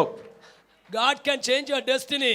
ದೇವರು ನಿನ್ನ ಹಣೆ ಬರವನ್ನು The devil will ಬದಲಾಯಿಸಲು challenge you and tell you you will lie devastated forever. ಸೈತಾನನು ಹೇಳ್ತಾನೆ, ಸದಾ ಕಾಲವು ನೀನು ನಾಶನದಲ್ಲಿರುತ್ತಿ. You will lie devastated forever. ನೀನು ನಾಶನದಲ್ಲಿ ನೆಲಸಮವಾಗಿರುತ್ತಿ. But the Lord ಆದ್ರೆ says, ದೇವರು ಹೇಳಿದನು, I have a better plan about you. ನಿನ್ನ ಕುರಿತಾಗಿ ನನಗೊಂದು I have a ಪದ್ಧತಿ better ಉಂಟು. prospect about you. ನಾನು ನಿನ್ನ ಕುರಿತಾಗಿ God ಸಮೃದ್ಧಿ can ಉಳ್ಳ change your ಆಲೋಚನೆಯುಳ್ಳವನಾಗಿದ್ದೇನೆ. destiny. God can change your destiny. ದೇವರಿಗೆ ನಿನ್ನ ಹಣೆ ಬರವನ್ನು ಬದಲಾಯಿಸಲು ಸಾಧ್ಯ. അടുത്തിരിക്കുന്ന നല്ല തോളെ തട്ടിയിട്ട് പറ, ദൈവം നിന്റെ തലവര മാറ്റാൻ പോകുകയാ. ಪಕ್ಕದಲ್ಲಿರುವವರಿಗೆ ಭುಜ ತಟ್ಟಿ ಹೇಳಿ, ನಿನ್ನ ಹಣೆ ಬರವನ್ನು ದೇವರು ಬದಲಾಯಿಸ್ತಾರೆ. God will change your destiny. ದೇವರು ನಿನ್ನ ಹಣೆ ಬರವನ್ನು ಬದಲಾಯಿಸ್ತಾರೆ. Hallelujah. Hallelujah, Hallelujah. ಹಲ್ಲೆಲೂಯಾ. 8ാം ക്ലാസ്സിലെ സ്കൂൾ ഡ്രോപ്പ് ഔട്ട്. 8ാം ക്ലാസ്സിലെ സ്കൂൾ ഡ്രോപ്പ് ഔട്ട്. സ്കൂൾ പഠിത്തം നിർത്തി 8ನೇ ಕ್ಲಾಸಲ್ಲಿ ನನ್ನ ಸ್ಕೂಲ್ ವಿದ್ಯಾಭ್ಯಾಸ ಮುಗಿದೋಯ್ತು. ഞാൻ എവിടെ ചെന്ന് അവസാനിച്ചേനെ? ನಾನು ಎಲ್ಲೂ ಹೋಗಿ ಪ್ರಸಂಗ ಮಾಡ್ತಿದ್ದೆ. വല്ല ചായക്കടകളുടെ തട്ടുകളിലെ പിന്നാപ്പുറങ്ങളിൽ പൊറോട്ട അടിച്ച് അസ്തമിക്കേണ്ട എന്നെ. ನಾನು ಆ ಟೀ ಅಂಗಡಿಯಲ್ಲೇ ಆ ಕೆಲಸ ಮಾಡಿಕೊಂಡು ಅಲ್ಲೇ ನಾನು ನನ್ನ ಜೀವನ ಕಳೆಯಬೇಕಾಗಿತ್ತು. 11 വിദേശ രാജ്യങ്ങൾ ദൈവം എന്നെ അയച്ചിട്ടുണ്ട്. 11 ವಿದೇಶ ರಾಷ್ಟ್ರಗಳಿಗೆ ದೇವರು ನನ್ನ ಕಳಿಸಿದ್ದಾರೆ. 12 വിദേശ യാത്രകൾ ദൈവം എനിക്ക് തന്നിട്ടുണ്ട്. 12 ವಿದೇಶ ಯಾತ್ರೆಗಳನ್ನು ದೇವರು ಕೊಟ್ಟಿದ್ದಾರೆ. God is an awesome God. ನಮ್ಮ ದೇವರು ಅದ್ಭುತ ದೇವರು. Our God is an awesome God. ನಮ್ಮ ದೇವರು ಅದ್ಭುತಗಳ ದೇವರಾಗಿದ್ದಾನೆ. എന്റെ ദൈവം അത്ഭുതങ്ങളുടെ ദൈവമാണ്. ನನ್ನ ದೇವರು ಅದ್ಭುತಗಳ ದೇವರಾಗಿದ್ದಾನೆ. പിശാച് നിന്നെ കുറിച്ച് വിധി എഴുതിയില്ലേ? ಸೈತಾನ್ ನಿನ್ನ ಕುರಿತಾಗಿ ವಿಧಿ ಬರಲಿಲ್ವೋ? നീ എന്നും ഗുഹയായി കിടക്കുമെന്ന്. ನೀನು ಯಾವಾಗಲೂ ಗುಹೆ ಒಳಗಡೆ ಇರುತ್ತಿ ಎಂಬುದಾಗಿ, തരിശായി കിടക്കുമെന്ന്. ನೀನು ಅಲ್ಲೇ ನಾಶವಾಗುತ್ತಿ ಎಂಬುದಾಗಿ. പക്ഷേ സ്വർഗം പറയുന്നു അല്ല, ಆದ್ರೆ ಪರಲೋಕವು ಹೇಳ್ತದೆ ಅಲ್ಲ, നിന്നെ ജയാളിയായി പുറത്തു കൊണ്ടുവരുന്ന ഒരു കർത്താവുണ്ട്. ನಿನ್ನನ್ನು ಜಯಶಾಲಿಯನ್ನಾಗಿ ಹೊರಗಡೆ ತರುವ ಒಬ್ಬ You will ದೇವರಿದ್ದಾನೆ. be trampling down over the devil. ನೀನು ಸೈತಾನನ ಮೇಲೆ ತುಳಿದಾಡಬೇಕು. You will be walking upon your problem. ನೀನು ನಿನ್ನ ಸಮಸ್ಯೆಗಳ ಮೇಲೆ ಓಡಾಡಬೇಕು. You will be running over every problem that which you face. ನಿನ್ನನ್ನು ಸೋಲಿಸುವಂತ ಸಮಸ್ಯೆಗಳ ಮೇಲೆ ನೀನು No ಓಡಾಡಬೇಕು. power in this very world will ever prevail over you. ಆ ಯಾವ ಪಾತಾಳದ ಶಕ್ತಿಗಳು ನಿನ್ನನ್ನು ಜಯಿಸಲಾರವು. Once Jesus, after feeding the 5,000 with the 5 loaves of bread and 2 fish, told his disciples to go over to the other shore. ಒಂದು ದಿನ ಆತನು 5,000 ಜನರಿಗೆ 5 ರೊಟ್ಟಿ 2 ಮೀನಿಂದ ಪೋಷಿಸಿದ ನಂತರ ಶಿಷ್ಯರಿಗೆ ಹೇಳ್ತಾರೆ, ನಾವು ಆಚೆ ದಡಕ್ಕೆ ಹೊರಟು But ಹೋಗೋಣ. Jesus all by himself went over to the mountain top to pray. ಆ ರೀತಿ ಹೇಳ್ಬಿಟ್ಟು ಆತನ ಏನ್ ಮಾಡಿದ, ಆತನು ಆ ಗುಡ್ಡದ ಮೇಲೆ ಹತ್ತಿ ಪ್ರಾರ್ಥಿಸುವುದಕ್ಕಾಗಿ So the ಹೋದನು. disciples went out to the other shore of the river, the Gennesaret or the Tiberias. ಆಮೇಲೆ ಆ ಶಿಷ್ಯರನ್ನ ಆಚೆ ದಡಕ್ಕೆ ಕಳುಹಿಸಿ ಬಿಟ್ಟು ಆತನು ಆ ಗುಡ್ಡದ ಮೇಲೆ ಪ್ರಾರ್ಥನೆಗಾಗಿ They were ಹೋಗ್ತಿದ್ದಾನೆ. rowing and rowing and rowing all the night. ಅವರು ಆ ದೋಣಿಯನ್ನು ನಡೆಸ್ತಲೇ ಇದ್ದಾರೆ. But when it came to the fourth watch, ಆದರೆ ನಾಲ್ಕನೆಯ നാലാമത്തെ യാമം, ಜಾವವಾದಾಗ, at the fourth watch, ನಾಲ್ಕನೇ ಜಾವವಾದಾಗ Jesus found that it is difficult for them to cross over to the other shore. ಯೇಸು ಸ್ವಾಮಿ ಗೊತ್ತಾಯಿತು ಆಚೆ ದಡ ಸೇರುವುದಕ್ಕೆ ಶಿಷ್ಯರಿಗೆ There was ಕಷ್ಟವಾಗುತ್ತದೆ. heavy tide in the sea. ಅವರು ಬಹಳವಾಗಿ The ಆಯಾಸಗೊಂಡಿದ್ದರು. waves were coming up and up against them. ಅಲೆಗಳು ಬಹಳವಾಗಿ ಎಬ್ಬಿಸಲ್ಪಟ್ಟವು. Oh, hallelujah. Hallelujah. The biblical historians say Jesus was the expert of, Peter was the expert of Galilean ecology. ಈ amen ಸ್ತೋತ್ರ. ಪೇತ್ರನಾದರೂ ಗಲೀಲಾಯ ಸಮುದ್ರದಲ್ಲಿ ಬಹಳ ಅಭ್ಯಾಸವುಳ್ಳವನಾಗಿದ್ದ, ಪರಿಣಿತನಾಗಿದ್ದನು. But that night was a night of failure in his life. ಆದರೆ ಆ ರಾತ್ರಿಯು ಪೇತ್ರನ ಜೀವಿತದಲ್ಲಿ ಸೋಲುವಿಕೆಯ He ರಾತ್ರಿ ಆಗಿತ್ತು. tried his level best. ಅವನು ಎಲ್ಲಾ ಅಭ್ಯಾಸಗಳನ್ನ ತೋರಿಸಿದನು, But his expediency did not help him that ಆದರೆ night at ಅವನ all. ಅನುಭವಗಳು ಅದನ್ನ ಜಯಿಸಲು ಬಿಡಲಿಲ್ಲ.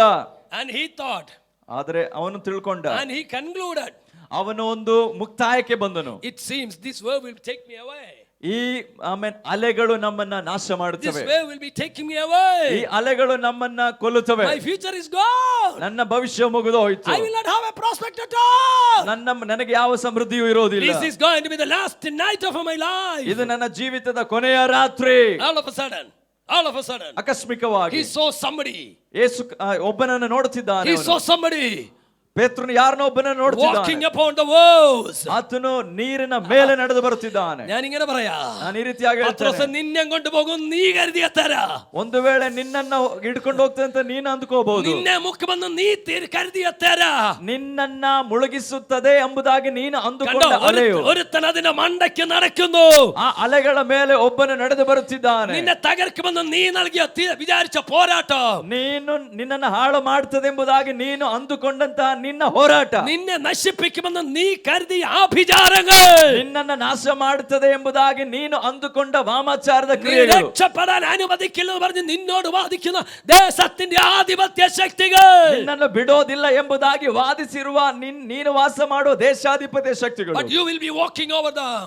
ಆದರೆ ನೀನು ಅವುಗಳ ಮೇಲೆ ನಡೆದಾಡುತ್ತೀಯ. Because Jesus has already walked upon such waves. ಕಾರಣ ಯೇಸು ಕ್ರಿಸ್ತನು ಆ ಅಲೆಗಳ ಮೇಲೆ ನಡೆದು ಬರುತ್ತಿದ್ದನು. Jesus put his steps upon those waves. ಆತನು ಆ ಅಲೆಗಳ ಮೇಲೆ ನಡೆದಾಡುತ್ತಾ ಬರುತ್ತಿದ್ದಾನೆ. Then he asked Peter, ಆತನು ಪೇತ್ರನಿಗೆ ಕೇಳ್ತಿದ್ದಾನೆ, don't worry.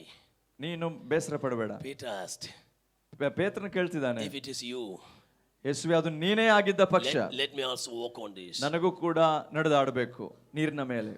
യേശു ഒരു പക്ഷെ പറഞ്ഞില്ലെങ്കിലും ಯೇಸು ಒಂದು ವೇಳೆ ಹೇಳದಿದ್ರು ಸಮೇತ, ഈ തെരയുടെ മണ്ടയ്ക്ക് ഞാൻ നടന്നു കഴിഞ്ഞു. ನಾನು ಪೇತ್ರನೇ, ನಾನು ಆಗ್ಲೇ ಈ ತೆರೆಗಳ ಮೇಲೆ ನಡೆದಾಡ್ತಿದ್ದೇನೆ. ഇനി അടുത്ത നിന്റെ ടേണ.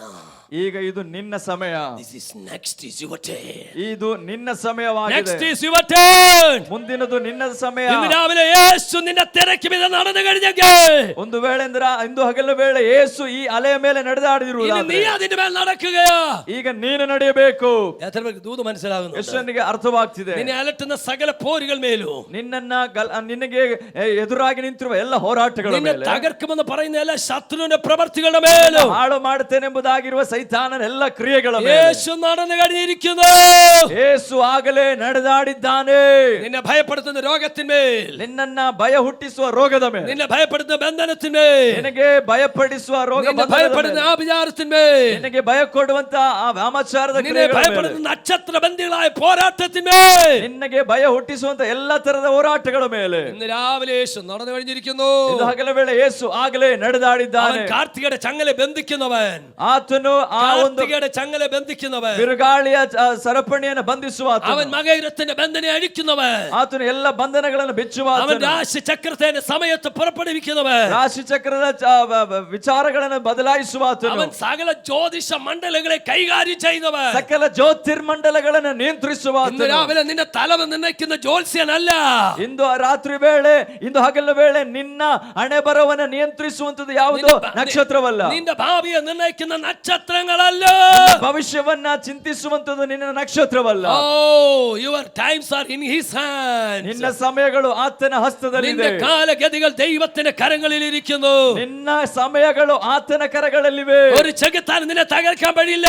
ಯಾವ ಸೈತಾನನಿಗೂ ನಿನ್ನನ್ನು ಮುಟ್ಟಲು ആർക്കും ಸಾಧ್ಯವಿಲ್ಲ. നിന്നെ ഗുഹയാക്കാൻ കഴിയില്ല. ಯಾರಿಗೂ ನಿನ್ನನ್ನು ಗುಹೆಯೊಳಗೆ അത് ಸೇರಿಸಲು പിശാചിന്റെ ಸಾಧ್ಯವಿಲ್ಲ. ആഗ്രഹം മാത്രമാണ്. ಅದು ಕೇವಲ ಸೈತಾನನ ಆಸೆ ಅಷ್ಟೇ. ദൈവം അത് അനുവദിക്കുന്ന ദൈവമല്ല. ದೇವರು ಅದಕ್ಕೆ ಅನುಮತಿ ಕೊಡೋದಿಲ್ಲ. സ്വർഗം പറയുന്നു, ಕೆಲವರು ಹೇಳ್ತಾರೆ, സ്വർഗം പറയുന്നു, ಪರಲೋಕ ಹೇಳ್ತದೆ, കുന്നും കാവൽമാളിയെ സദാകാലം ഗുഹകളായി ഭവിക്കുമെന്ന് പിശാചി കരുതിയാലോ, ಗುಡ್ಡವು ಕೋವರಗಳು ಸದಾಕಾಲ ಗುಹೆಗಳಾಗಿರುತ್ತದೆ ಅಂತ ಸೈತಾನ എനിക്കൊരു ನಡೆಸಿದನು. പദ്ധതിയുണ്ട്, ನನಗೊಂದು ಆಮೇನ್ ಪದ್ಧತಿ ಇದೆ, എനിക്കൊരു പദ്ധതിയുണ്ട്. ನನಗೊಂದು ಪದ್ಧತಿ ಇದೆ. I am going to pour out my spirit on my people again. ಇದು ನಾನು ನನ್ನ ಆತ್ಮವನ್ನ ಈ ಜನರ ಮೇಲೆ ಇರಿಸುವೆನು. I am going to pour out my spirit upon my people again. ನನ್ನ ಆತ್ಮವನ್ನು ಈ ಜನರ ಮೇಲೆ ನಾನು ಸುರಿಸುವೆನು. The devil said it will lie down there devastated forever. ಸೈತಾನನು ಹೇಳ್ತಾನೆ, ಸದಾ ಕಾಲವು ಅವರು ನೆಲಸಮವಾಗಿರುತ್ತಾರೆ. He says you to have that brokenness forever. ಸೈತಾನ ಹೇಳ್ತಾನೆ, ಇವರನ್ನ ಆಮೇನ್ ಸದಾ ಕಾಲವು ಮನ ಮುರಿದವರಾಗಿರ್ತಾರೆ. But the Lord says, ಆದ್ರೆ ದೇವರು ಹೇಳ್ತಿದ್ದಾನೆ, till ವರೆ, till I pour out. ನಾನು ಈ ಆತ್ಮವನ್ನು ಸುರಿಸುವವರೆಗೂ, ವರೆಗೂ. What does it mean? ಏನಾದ್ರೆ ಅದರ The ಅರ್ಥವೇನು? devil said forever. ಸೈತಾನ ಹೇಳ್ತಾನೆ ಸದಾಕಾಲ. The devil said forever. ಸೈತಾನ ಹೇಳ್ತಾನೆ ಸದಾಕಾಲ. But God says I'm going to put a full stop for the works of the devil. ಆದರೆ ಸೈತಾನನ ಕಾರ್ಯಗಳಿಗೆ ನಾನು full stop ಅನ್ನು ಹಾಕುತ್ತಿದ್ದೇನೆ. ಹತ್ತರ ಚುಗಲಗ ರಹಸ್ಯಾಲ. Oh, this day when God sends out His Spirit on you, ಆತನು ಆಮೇಲೆ ಇಲ್ಲಿ ತನ್ನ ಆತ್ಮವನ್ನ ನಾನು God ಅನುಭವಿಸುತ್ತಿದ್ದೇನೆ. is about to put a full stop for the works of devil in your life. ನಿನ್ನ ಜೀವಿತದಲ್ಲಿನ ಹೋರಾಟಗಳಿಗೆ ಆತನೊಂದು ಫುಲ್ ಸ್ಟಾಪ್ ಅನ್ನು അവൻ നിന്റെ ಹಾಕುತ್ತಿದ್ದಾನೆ. ജീവിതത്തിൽ അഭിഷേകം പകരുമ്പോൾ ಆತನ ತನ್ನ ಅಭಿಷೇಕವನ್ನು ഇന്ന് ನಿಮ್ಮ രാവിലെ ಮೇಲೆ ചില ಸುರಿಸುವ. കെട്ടുകൾ അഴിയട്ടെ. ನಿಮ್ಮಲ್ಲಿರುವ ഒരു ಕಟ್ಟುಗಳನ್ನು അഭിഷേകത്തിന്റെ ಚೆಲ್ಲುವ. പകർച്ച, ಒಂದು ಆಮೇಲೆ ഒരു ಪರಿಶುದ್ಧಾತ್ಮನ അഭിഷേകത്തിന്റെ പകർച്ച, ಅಭಿಷೇಕದ പിശാചിന്റെ ವರ್ಗಾವಣೆ കെട്ടുകളെ പൊട്ടിക്കുകയാണ്. ನಿನ್ನ ಕಟ್ಟುಗಳನ್ನು ಬಿಚ್ಚುತ್ತದೆ. യേശു ക്രിസ്തുവിന്റെ അധികാരമുള്ള നാമത്തിൽ. ಯೇಸುವಿನ ಅಧಿಕಾರವುಳ್ಳ ನಾಮದಲ್ಲಿ. ഹല്ലേലൂയ, ಹಲ್ಲೆಲೂಯಾ, ഹല്ലേലൂയ.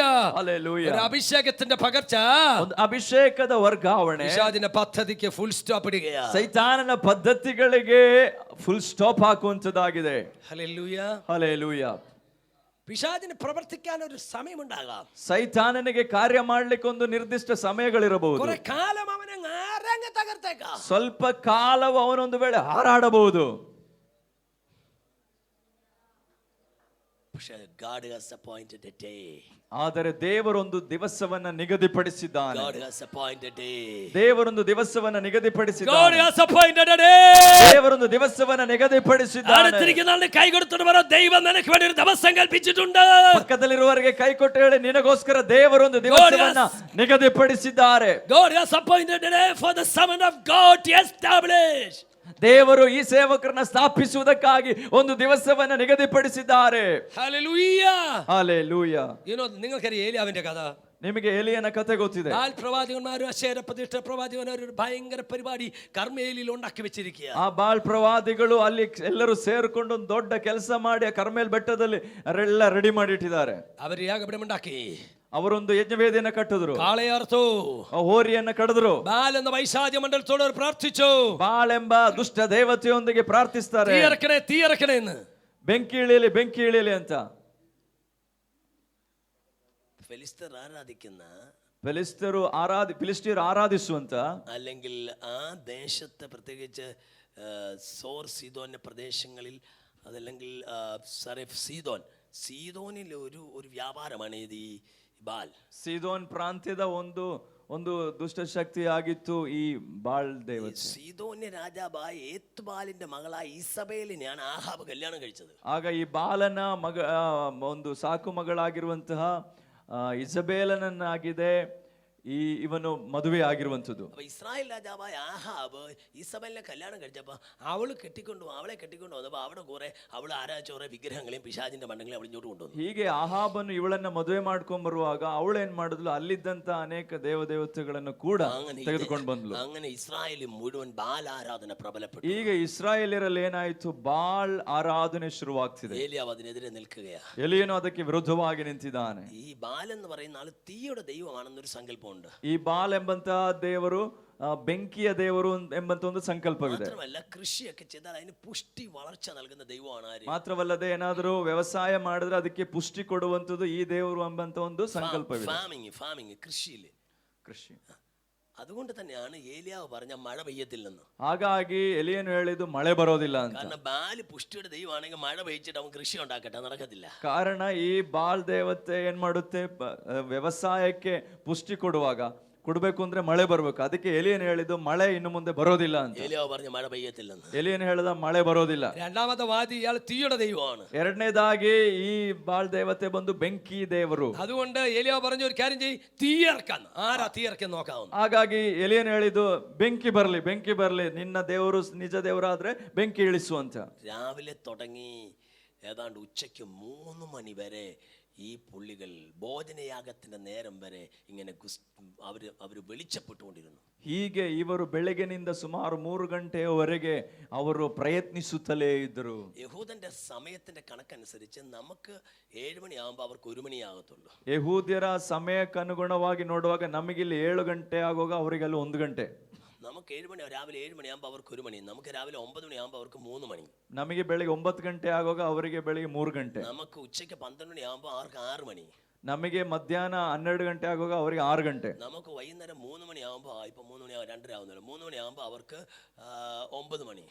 ನಮಗೆ ಇಲ್ಲಿ 3 ಗಂಟೆ ಆಗುವಾಗ ಅವರಿಗೆ 9 ಗಂಟೆ. നിങ്ങൾ എന്നോടൊപ്പം ഉണ്ടോ? ಎಲ್ಲರೂ ಇದ್ದೀರಾ ಇಲ್ಲಿ? വൈകുന്നേരം 6 മണിയാകുമ്പോൾ അവർക്ക് 12 മണി. ನಮಗೆ 6 ಗಂಟೆ ಆಗುವಾಗ ಅವರಿಗೆ 12 ಗಂಟೆ. ഒരു ജനറൽ യഹൂദന്റെ പ്രാർത്ഥന പൊതുവെ 3 നേരവാ. ಆಗ ಒಬ್ಬ ಯಹೂದ್ಯನ ಪ್ರಾರ್ಥನೆ ಒಂದು ದಿನಕ್ಕೆ 3 ಆವರ್ತಿ. ദാവീദും പറയുന്നുണ്ട്, രാവിലെ ഉച്ചയ്ക്കും വൈകിട്ട് ഞാൻ സങ്കടം ബോധിപ്പിച്ച് കരയുന്നു. ದಾವೀದನು ಹೇಳ್ತಾನೆ, ಬೆಳಗ್ಗೆ ಮಧ್ಯಾಹ್ನ ಸಾಯಂಕಾಲ ನಾನು ನಿನ್ನ ಸಮ್ಮುಖದಲ್ಲಿ ಪ್ರಾರ್ಥಿಸ್ತೇನೆ ಎಂಬುದಾಗಿ. തീഷ്ണതയുള്ള യഹൂദൻ ദിവസം 7 പ്രാവശ്യം പ്രാർത്ഥിക്കും. ಬಹಳ ತೀಕ್ಷ್ಣತೆ ಇರುವಂತ ಯಹೂದ್ಯನು ದಿನಕ್ಕೆ 7 ಸಲ ಪ್ರಾರ್ಥಿಸ್ತಾನೆ. 119 സങ്കീർത്തനം 162 മുതൽ വായിക്കുമ്പോൾ എഴുതിയിട്ടുണ്ട്, ദിവസം 7 പ്രാവശ്യം ഞാൻ ദൈവത്തെ സ്തുതിക്കും. 119ನೇ ಕೀರ್ತನೆ 162ನೇ ವಚನದಿಂದ ಓದುವಾಗ ಬರೆಯಲ್ಪಟ್ಟಿದೆ, ನಾನು ದಿನಕ್ಕೆ 7 ಆವರ್ತಿ ಪ್ರಾರ್ಥಿಸ್ತೇನೆ ಎಂಬುದಾಗಿ. സാധാരണ യഹൂദൻ 3 നേരം പ്രാർത്ഥിക്കുന്നു. ಆಗ ಸಾಧಾರಣ ಒಬ್ಬ ಯಹೂದ್ಯನು 3 ಆವರ್ತಿ ಪ್ರಾರ್ಥಿಸ್ತಾನೆ. രാവിലെ 3 മണി നേരം, ಹೀಗೆ ಅವನು 3ನೇ ಜಾವದಲ್ಲಿ, നമ്മുടെ 9 മണി സമയം, ಅಂದ್ರೆ ನಮ್ಮ 9 ಗಂಟೆ ಟೈಮ್. പിന്നെ അവരുടെ 6 മണി നേരം, ನಂತರ ಅವರ 6ನೇ ಜಾವದಲ್ಲಿ. അവരുടെ സമയം എന്ന് പറഞ്ഞാൽ 6 നമ്മുടെ ഉച്ചയ്ക്ക് 12 മണി. ಅದರ ಅರ್ಥ ನಮ್ಮ 12 ಗಂಟೆ. മൂന്നാമത്തെ നേരം എന്ന് പറഞ്ഞാൽ വൈകുന്നേരം 3 മണി, നമ്മുടെ 3 മണി, അവർക്ക് 9 മണി നേരം. ಹಾಗೆ ನಮ್ಮ 3 ಗಂಟೆ ಅವರಿಗೆ 9 ಗಂಟೆ ಟೈಮ್. അപ്പൊ ശ്രദ്ധിക്കണം, വൈകുന്നേരം 3 മണിക്കാണ് അവരുടെ പ്രാർത്ഥന, അവസാനത്തെ പ്രാർത്ഥന. ಹೀಗೆ ಅವರ ಕೊನೆಯ ಪ್ರಾರ್ಥನೆ ಸಾಯಂಕಾಲ 3 ಗಂಟೆಗೆ. ആ പ്രത്യേക പ്രാർത്ഥനയ്ക്ക് അവർ ആ സമയത്തിന് ഭോജനയാഗത്തിന്റെ നേരമെന്ന് അവർ പറയും. ಅದು ಭೋಜನ ಯಜ್ಞದ ಸಮಯ ಎಂಬುದಾಗಿ ಕರೆಯಲ್ಪಡುತ್ತದೆ. അതാണ് ഫൈനൽ പ്രയർ.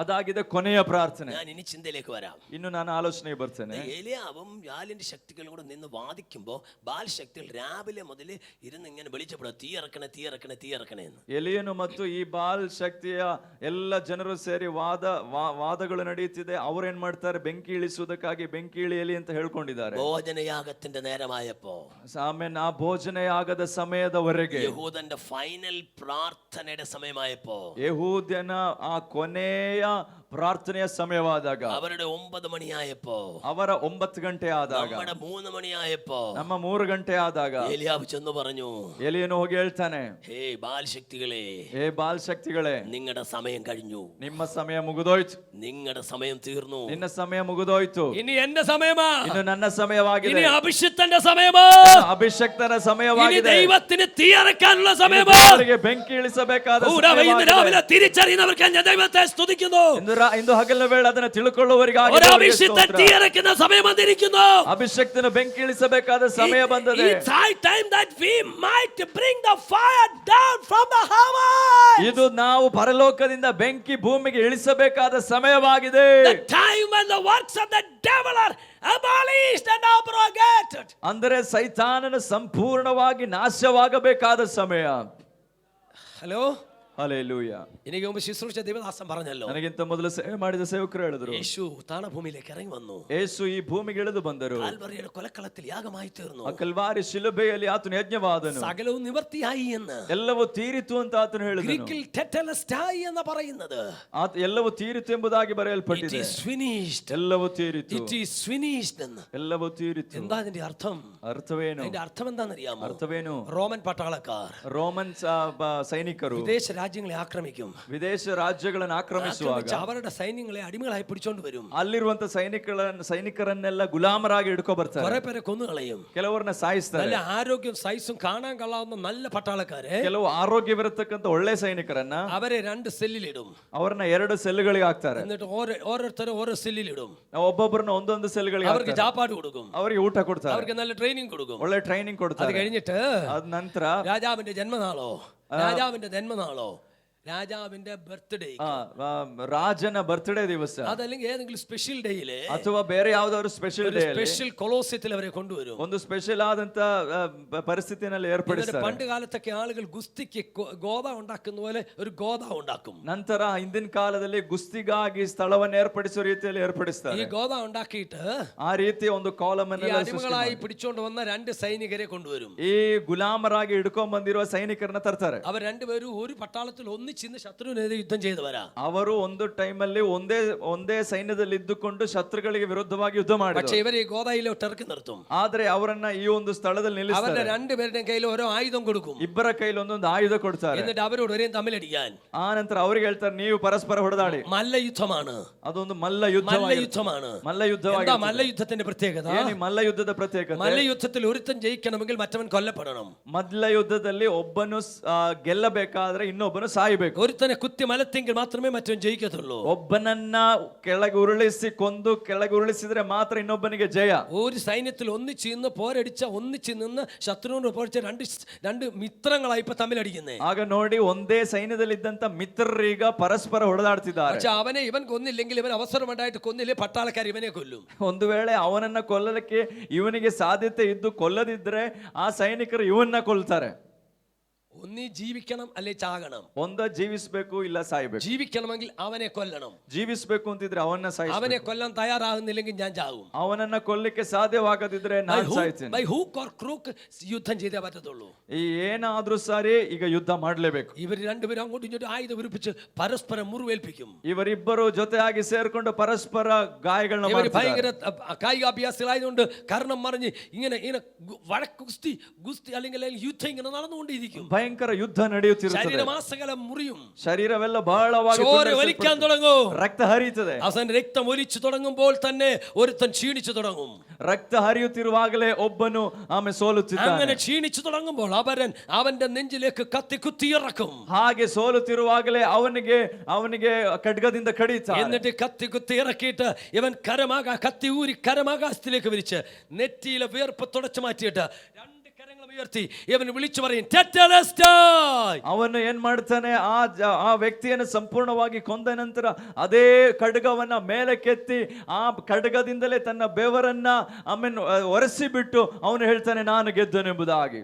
കാൽവരിയുടെ കുലക്കളത്തിൽ, ಕಾಲ್ವರಿಯ ಆ ಒಂದು ಕಲ್ವಾರಿ ಕ್ರೂಜೆಯಲ್ಲಿ ദൈവദാസൻ പറഞ്ഞതുപോലെ, ಯೇಸು ಕ್ರಿಸ್ತನು ಹೇಳಿದ ರೀತಿಯಲ್ಲಿ സാത്താന്റെ നെറുകെ അടിച്ച് തകർത്തിട്ട് ಸೈತಾನನ ಎಲ್ಲ ಕಾರ್ಯಗಳನ್ನು ಹೊಡೆದುರುಳಿಸಿ അവന്റെ പദ്ധതികളെ മുഴുവൻ പൊളിച്ചിട്ട് ಅವನ ಪದ್ಧತಿಗಳನ್ನೆಲ್ಲ ಹಾಳು ಮಾಡಿ യേശു പറഞ്ഞു, ಯೇಸು ಹೇಳಿದನು, സകലവും നിവർത്തിയോ. ಎಲ್ಲವೂ ತೀರಿತು. നിങ്ങൾക്കറിയുമോ ടൈമിംഗ് എപ്പോഴാന്ന്? ನಿಮಗೆ ಗೊತ್ತಿರುವುದು ಟೈಮ್ ಯಾವಾಗ? ഭോജനയാഗത്തിന്റെ നേരത്ത്. ಭೋಜನಯಾಗದ ಸಮಯ. ആ സമയം എപ്പോഴാ? ಆ ಸಮಯ ಯಾವುದು? 3 മണി.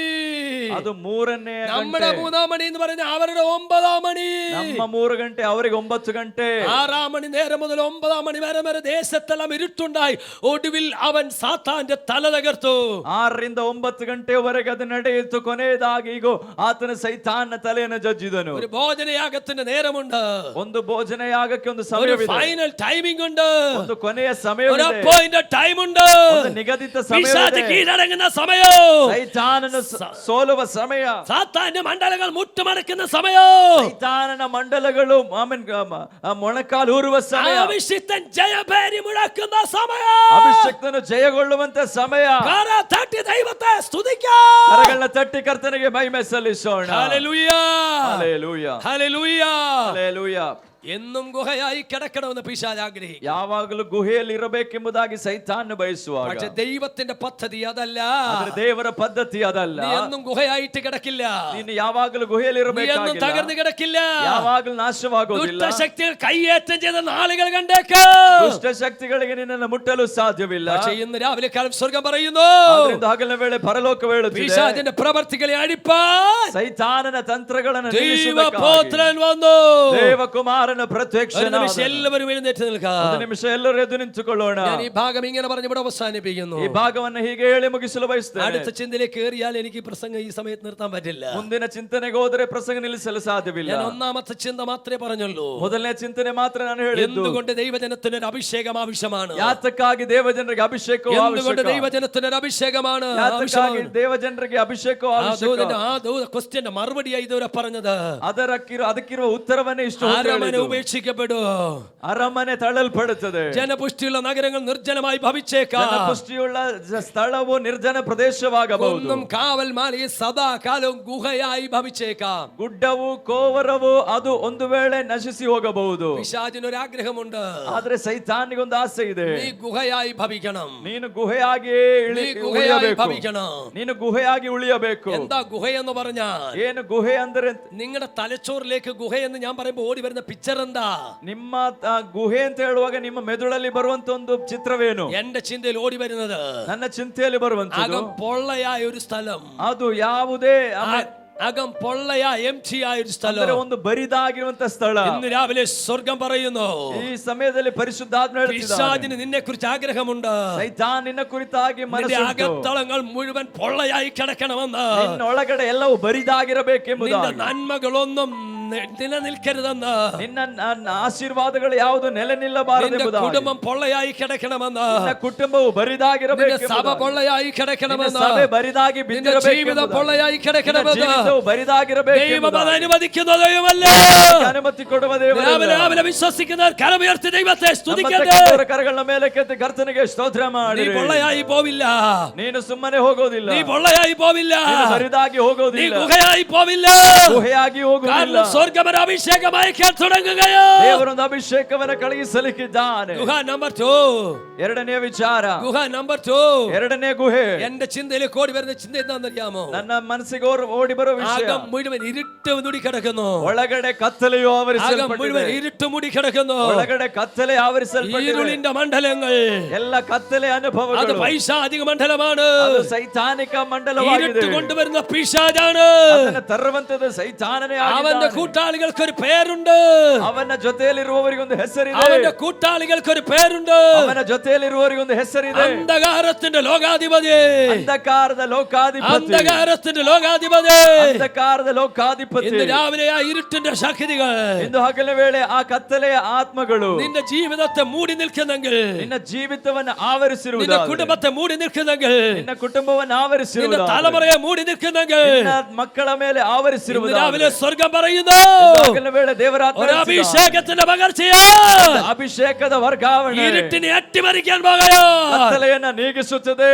31 ഇങ്ങനെ വായിക്കുന്നു, ಆದಿಕಾಂಡ 1ನೇ ಅಧ್ಯಾಯ ಓದುತ್ತೇವೆ. ആഴത്തിന്മീതെ ഇരുളുണ്ടായിരുന്നു, ಓ ಕತ್ತಲೆ ಇತ್ತು ಅವುಗಳ ಮೇಲೆ, ആഴത്തിന്മീതെ ഇരുളുണ്ടായിരുന്നു, ಆ ನೀರಿನ ಮೇಲೆ ಜಲಸಮೂಹಗಳ ಮೇಲೆ ಕತ್ತಲೆ ಇತ್ತು. പക്ഷെ ദൈവത്തിന്റെ ആത്മ വെള്ളത്തിനെതിരെ പരിവർത്തിച്ചു ಆದರೆ ಜಲಸಮೂಹಗಳ ಮೇಲೆ ದೇವರ ಆತ್ಮನು ಚಲಿಸುತ್ತಿದ್ದನು. രാവിലെ ഏത് ശക്തമായ ഇരുട്ട്, ಆಮೇಲೆ ಶಕ್ತವಾಗಿರತಕ್ಕಂತ ഏത് ಕತ್ತಲೆ, ദുഷ്ട വ്യാപാരങ്ങൾ ಯಾವ ದುಷ್ಟ തന്റെ ವ್ಯಾಪಾರಗಳು ജനത്തിന്മേൽ മൂടി നിന്നാലോ ಜನರ ಮೇಲೆ ಆವರಿಸಿದೆಯೋ അതിനു മേലെ വ്യാപരിക്കുന്ന ഒരു ദൈവ സാന്നിധ്യമുണ്ട്. ಅದರ ಮೇಲೆ ವ್ಯಾಪಿಸುವ ದೇವರ കരങ്ങൾ ಸಾನ್ನಿಧ್ಯವಿದೆ. തട്ടി ദൈവത്തെ സ്തുതിച്ചാട്ട്, ಕರಗಳನ್ನ ತಟ್ಟಿ ಕರ್ತನಿಗೆ കരങ്ങളെ ಮಹಿಮೆ തട്ടി ദൈവത്തെ സ്തുതിച്ചാട്ട്. ಕರಗಳನ್ನ ತಟ್ಟಿ ಕರ್ತನಿಗೆ ಮಹಿಮೆ നീ ಸಲ್ಲಿಸಿರಿ. ഗുഹയായി അവസാനിക്കില്ല, ನೀನು ಗುಹೆಯಾಗಿ നീ ಕೊನೆಗೊಳ್ಳುವುದಿಲ್ಲ, പൊള്ളയായി അവസാനിക്കില്ല, ನೀನು ಬರಿದಾಗಿ നീ ಕೊನೆಗೊಳ್ಳುವುದಿಲ್ಲ, ഇരുട്ടുമുടി അവസാനിക്കില്ല. ನೀನು ಕತ್ತಲೆಯಾಗಿ സ്വർഗം നിന്റെ ಕೊನೆಗೊಳ್ಳುವುದಿಲ್ಲ. ಮೇಲೆ ഒരു അഭിഷേകം അയക്കുകയാണ്. ಪರಲೋಕವು ನಿನ್ನ ಮೇಲೊಂದು ಅಭಿಷೇಕವನ್ನು ಕಳುಹಿಸುತ್ತಿದೆ.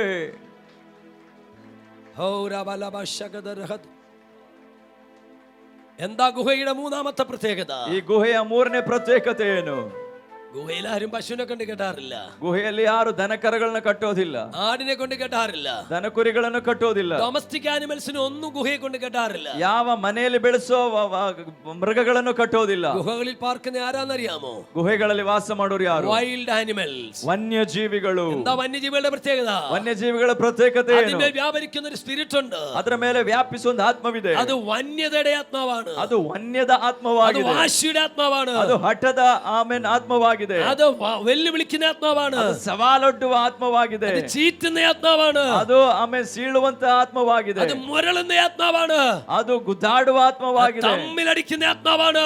ಜಗಳವಾಡುವ ಆತ್ಮವಾಗಿದೆ. പിശാചിനൊരു ആഗ്രഹമുണ്ട്, ಸೈತಾನಿಗೊಂದು ಆಸೆ നീ ಇದೆ, തമ്മിലടിക്കണോ, ನೀವು ಪರಸ್ಪರ നീ ಜಗಳ പരസ്പരം ಮಾಡಬೇಕು, വാശി പിടിക്കണോ, ಪರಸ್ಪರ ಹಗೆತನ തമ്മി ಇಟ್ಟುಕೊಳ್ಳಬೇಕು, തലതല്ലി കീറണോ. ಆಮೇಲೆ ಪರಸ್ಪರ അത് ಗುದ್ದಾಡಬೇಕು. പിശാചിന്റെ ആഗ്രഹമോ? ಅದು ಸೈತಾನನ ಆಸೆ പക്ഷെ ಆಗಿದೆ. സ്വർഗം പറയുന്നു ഇല്ല, ಪರಲೋಕ ಹೇಳ್ತದೆ, ഞാനത് ಇಲ್ಲ, അനുവദിക്കയില്ല. ನಾನು ಅದಕ್ಕೆ ಅನುಮತಿ ಕೊಡುವುದಿಲ್ಲ. അതിനു മുന്നേ എന്റെ ആത്മാവിനെ നിങ്ങളുടെ മേൽ പകരും. ಆತ್ಮವನ್ನ ನಿನ್ನ ಮೇಲೆ ಕೊಡುತ್ತೇನೆ. ഒരു നിമിഷം എല്ലാ കണ്ണുകളും അടയട്ടെ. ಒಂದು ನಿಮಿಷ ನಮ್ಮ ಕಣ್ಣುಗಳನ್ನು ಮುಚ್ಚಿ അവിടുത്തെ അഭിഷേക നിലവാരത്തിന് വ്യത്യാസം ಒಂದು വരുത്തുക. ಅಭಿಷೇಕದ ಆ ಪರಿಸ್ಥಿತಿಗೆ ಬದಲಾವಣೆ ಆಗಲಿ. നിന്റെ കുടുംബത്തിന്റെ തകർച്ചകൾക്ക്, ನಿನ್ನ ಕುಟುಂಬದ ಒಂದು ನಾಶನಕ್ಕೆ, നിന്റെ വീടിന്റെ അനുഭവങ്ങൾക്ക് ನಿನ್ನ ಕುಟುಂಬದ ಅನುಭವಗಳಿಗೆ ദൈവം ഒരു വ്യത്യാസം വരുത്താൻ പോകുന്നു. ದೇವರೊಂದು ವ್ಯತ್ಯಾಸವನ್ನು നിന്റെ ತರುತ್ತಿದ್ದ. ഭർത്താവ് ഒരു മദ്യപാനിയാണോ? ನಿನ್ನ ಕರ್ತನಾದ ಯೇಸು ಕ್ರಿಸ್ತನ നിന്റെ കുഞ്ഞുങ്ങൾ ಮದ್ಯಪಾನ. ഡ്രഗ് അഡിക്ട്സ് ആണോ? ನಿನ್ನ ಮಕ್ಕಳು ಮದ್ಯಪಾನ ಮಾಡಿ നിങ്ങളുടെ കുഞ്ഞുങ്ങൾ ഈ ഇന്നത്തെ ആധുനികമായ എല്ലാം മീഡിയയ്ക്ക് അടിമയാണോ? ನಿನ್ನ ಮಕ್ಕಳು ಈ ಕಾಲದ ತಂತ್ರಜ್ಞಾನದ ಮೀಡಿಯಾಗೆ ಒಳಗಾಗಿದ್ದಾರೋ? അവരെ സ്വതന്ത്രമാക്കാൻ കഴിയുന്നില്ലയോ? ಅವರನ್ನ ಸ್ವತಂತ್ರ ಪಡಿಸಲಿಕ್ಕೆ ನಿನಗೆ ಆಗುತ್ತಿಲ್ಲವೋ? ഇന്ന് വൈകവേളയിൽ കർത്താവിനോട് പറ, ಇಂದು ಹಗಲ ವೇಳೆ ದೇವರ ಆತ್ಮನಿಗೆ ಹೇಳು, I want a deliverance. ನನಗೊಂದು ಬಿಡುಗಡೆ I ಅವಶ್ಯಕವಾಗಿದೆ. want a miracle to take place in my family. ನನ್ನ ಜೀವಿತದಲ್ಲಿ ಒಂದು ಅದ್ಭುತ I ನಡೆಯಬೇಕು. want a divine miracle to be done in my church. ನನ್ನ ಸಭೆಯಲ್ಲಿ ಒಂದು ಅದ್ಭುತಗಳು I ನಡೆಯಬೇಕು. want to be transformed. ನನಗೆ ಬದಲಾವಣೆ ಬೇಕು. Let my family be changed. ನನ್ನ ಕುಟುಂಬವು ಬದಲಾವಣೆ Let my ಆಗಲಿ. husband be changed. ನನ್ನ ಗಂಡನಿಗೆ ಬದಲಾವಣೆ Let my ಆಗಲಿ. spouse be changed. ನನ್ನ ಹೆಂಡತಿಗೆ ಬದಲಾವಣೆ Let my ಆಗಲಿ. offsprings be changed. ನನ್ನ ಕುಟುಂಬದಲ್ಲಿ Let me ಬದಲಾವಣೆ have a ಆಗಲಿ. breakthrough. ನನ್ನ ಜೀವಿತದಲ್ಲಿ ಒಂದು Let ಬಿಡುಗಡೆ the Holy ಆಗಲಿ. Spirit come and be poured upon my family. ಪರಿಶುದ್ಧಾತ್ಮ ನನ್ನ ಕುಟುಂಬದಲ್ಲಿ ಒಡನಾಡಲಿ. Hallelujah. ಹಲ್ಲೆಲೂಯಾ. എല്ലാ കണ്ണുകളും അടയുമ്പോൾ ಎಲ್ಲ ಕಣ್ಣುಗಳು ಮುಚ್ಚಲ್ಪಡುವಾಗ let's pray together ನಾವು ಜೊತೆಯಾಗಿ ಸೇರಿ so that the ಪ್ರಾರ್ಥಿಸೋಣ. Lord be performing a miracle in our family.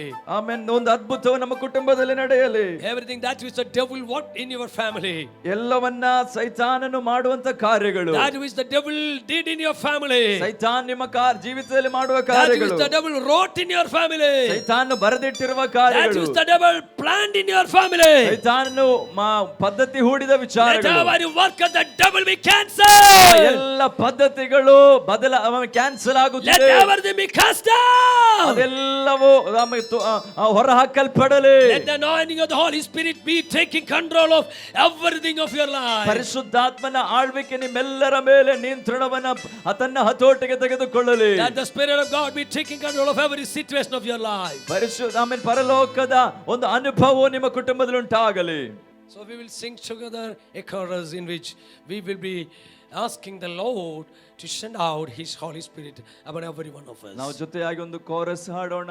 ತಂದೆ, ನಿನ್ನ ಆತ್ಮವನ್ನು ನಮ್ಮ ಮೇಲೆ ಸುರಿಸು ಎಂಬಂತ ಒಂದು ಕೋರಸ್ ಅನ್ನು ಹಾಡೋಣ. Once you are sealed and stamped by the Spirit of God, that you will be released and delivered out of every plan and every work of the devil. ಒಂದು ಸಲ ನಾವು ಪವಿತ್ರಾತ್ಮನಿಂದ ಮುದ್ರಿಸಲ್ಪಡುವಾಗ, ತುಂಬಿಸಲ್ಪಡುವಾಗ, ಸೈತಾನನ ಎಲ್ಲ ತಂತ್ರೋಪಾಯಗಳಿಂದಲೂ ಬಂಧನಗಳಿಂದಲೂ ನಮಗೆ ಶಾಶ್ವತ ಬಿಡುಗಡೆ ಸಿಗುತ್ತದೆ. Once you receive the anointing of the Spirit of God, you will be reaching a stage where the devil cannot catch you. ಆಮೇಲೆ ಪರಿಶುದ್ಧಾತ್ಮನ ಅಭಿಷೇಕವನ್ನ ನೀನು ಹೊಂದಿಕೊಳ್ಳುವಾಗ ಒಂದು ಹಂತಕ್ಕೆ ನೀನು ತಲುಪುತ್ತೀಯ. ಆ ಹಂತದಲ್ಲಿ ಸೈತಾನನಿಗೆ ನಿನ್ನನ್ನು ಮುಟ್ಟಲು ಕೂಡ ಸಾಧ್ಯವಿಲ್ಲದೆ ಇರುವಂತಹ ಹಂತವಾಗಿದೆ. ಸೈತಾನಿಗೆ ನಿನ್ನನ್ನು ತಲುಪಲು ಸಾಧ್ಯವಾಗದೇ ಇರುವ ಹಂತ, ಸೈತಾನಿಗೆ ನಿನ್ನನ್ನು ಮುಟ್ಟಲು ಸಾಧ್ಯವಿಲ್ಲದೆ ಇರುವಂತಹ ಹಂತ. ಹಲ್ಲೆಲೂಯಾ. ಅಭಿಷೇಕ ಸುರಿಯುತ್ತಿದೆ,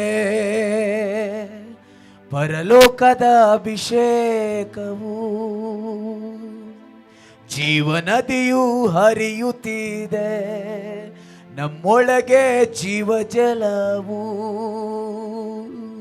ಅಭಿಷೇಕ ಕೈಗಳು ತಟ್ಟಿ ಸ್ತೋತ್ರ ಮಾಡೋಣ. ಓ ರಕತರಲ ಮರಗದಲ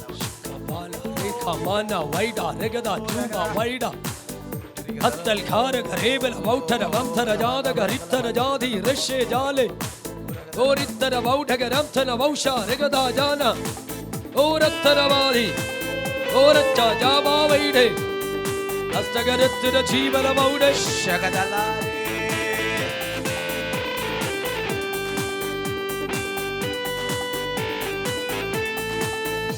ಅಭಿಷೇಕ ಸುರಿಯುತ್ತಿದೆ, ಪರಲೋಕದ ಅಭಿಷೇಕವು, ಅಭಿಷೇಕ ಸುರಿಯುತ್ತಿದೆ, ಪರಲೋಕದ ಅಭಿಷೇಕವು, ಜೀವನದಿಯು ಹರಿಯುತ್ತಿದೆ, ನಮ್ಮೊಳಗೆ ಜೀವ ಜಲವು, ಜೀವನದಿಯು ಹರಿಯುತ್ತಿದೆ, ನಮ್ಮೊಳಗೆ ಜೀವ ಜಲವು, ಸುರಿಯುತ್ತಿದೆ ಸುರಿಯುತ್ತಿದೆ ಅಭಿಷೇಕ, ಅಭಿಷೇಕ ಉಕ್ಕುತ್ತಿದೆ ಉಕ್ಕುತ್ತಿದೆ, ನಮ್ಮೊಳಗೆ ಜೀವ ಜಲವು. ಓ ಸುರಿಯುತ್ತಿದೆ ಅಭಿಷೇಕ, ಸುರಿಯುತ್ತಿದೆ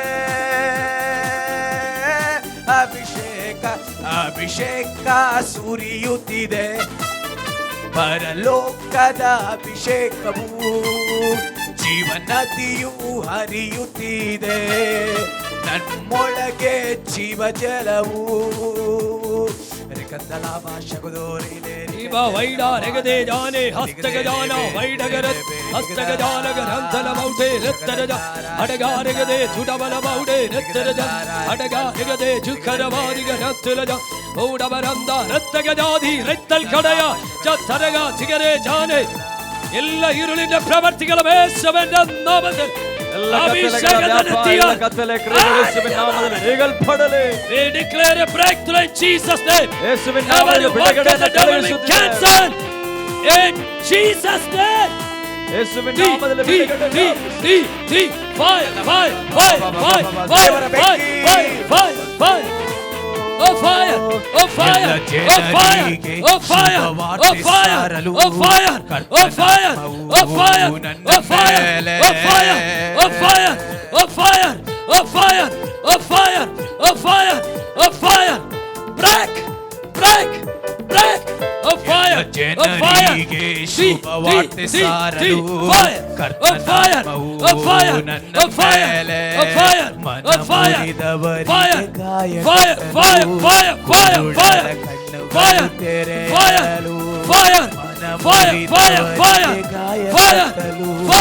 fire, fire, fire, ಸುರಿಯುತ್ತಿದೆ fire, fire, fire, ಅಭಿಷೇಕ, oh fire, oh fire, oh fire, oh fire, oh fire, oh fire, oh fire, fire. Arater hibe vaide negade, hibe ladaga negade chibe vaide. Fire, fire, fire, fire, fire, fire. Isha te oh. Let the work of the devil be stopped. Let every work of the devil be broken. ಸೈತಾನನೆಲ್ಲ ತಂತ್ರೋಪಾಯಗಳು Let ಒಡೆಯಲ್ಪಡಲಿ. every work of the devil be broken. ಸೈತಾನನೆಲ್ಲ ಪದ್ಧತಿಗಳು We ಒಡೆಯಲ್ಪಡಲಿ. command the devil to take your dirty hand. ಸೈತಾನನೆಲ್ಲ ತಂತ್ರಗಳು ನಶಿಸಿ We ಹೋಗಲಿ. command the devil to take your dirty hand. ಸೈತಾನನ ಎಲ್ಲ ಅಶುದ್ಧವಾದವುಗಳನ್ನು ತೆಗೆದು ಹಾಕೆಂಬುದಾಗಿ In ಆಜ್ಞಾಪಿಸುತ್ತಿದೆ. Jesus' name. ಯೇಸುವಿನ ನಾಮದಲ್ಲಿ, In Jesus' name. ಯೇಸುವಿನ ನಾಮದಲ್ಲಿ, In Jesus' name. ಯೇಸುವಿನ ನಾಮದಲ್ಲಿ ಪರಲೋಕದ ಬೆಂಕಿಯು, ಪರಲೋಕದ ಬೆಂಕಿಯು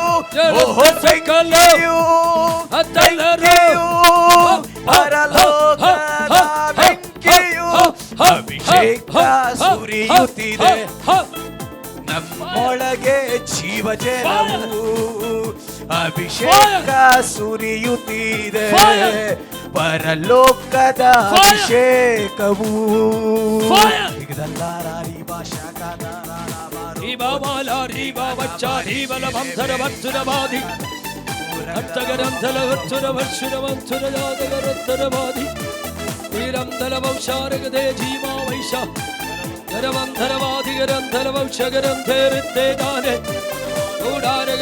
ದೇವರಾತ್ಮ ಚಲಿಸುವ ಸ್ಥಳಗಳಲ್ಲಿ ಆತ್ಮನ ಬಲವು ನಿತ್ಯ ಜೀವವು.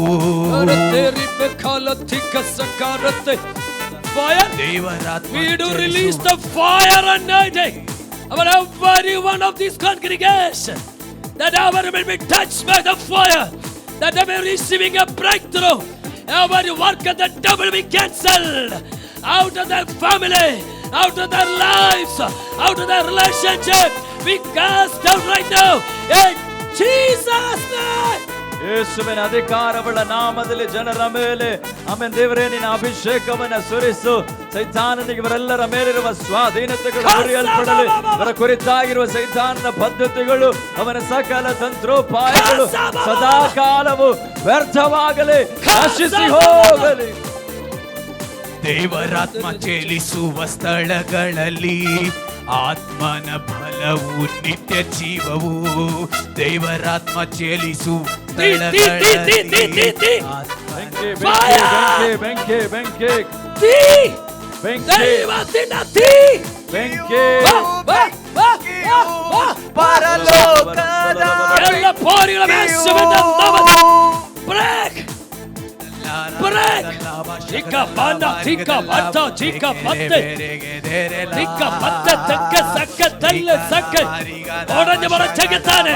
ನಿನ್ನ ವಾದಗಳು, ನಿನ್ನ ವಾಶಿಗಳು, ನಿನ್ನ ಪ್ರವೃತ್ತಿಗಳ ಯೇಸುವಿನ ನಾಮದಲ್ಲಿ I release the fire anointing. ಅಭಿಷೇಕ ಸುರಿಯುತ್ತಿದೆ, ಪರಲೋಕದ ಅಭಿಷೇಕವು ಜೀವನದಿಯು ಹರಿಯುತ್ತಿದೆ, ನಮ್ಮೊಳಗೆ ಜೀವಜಲವು.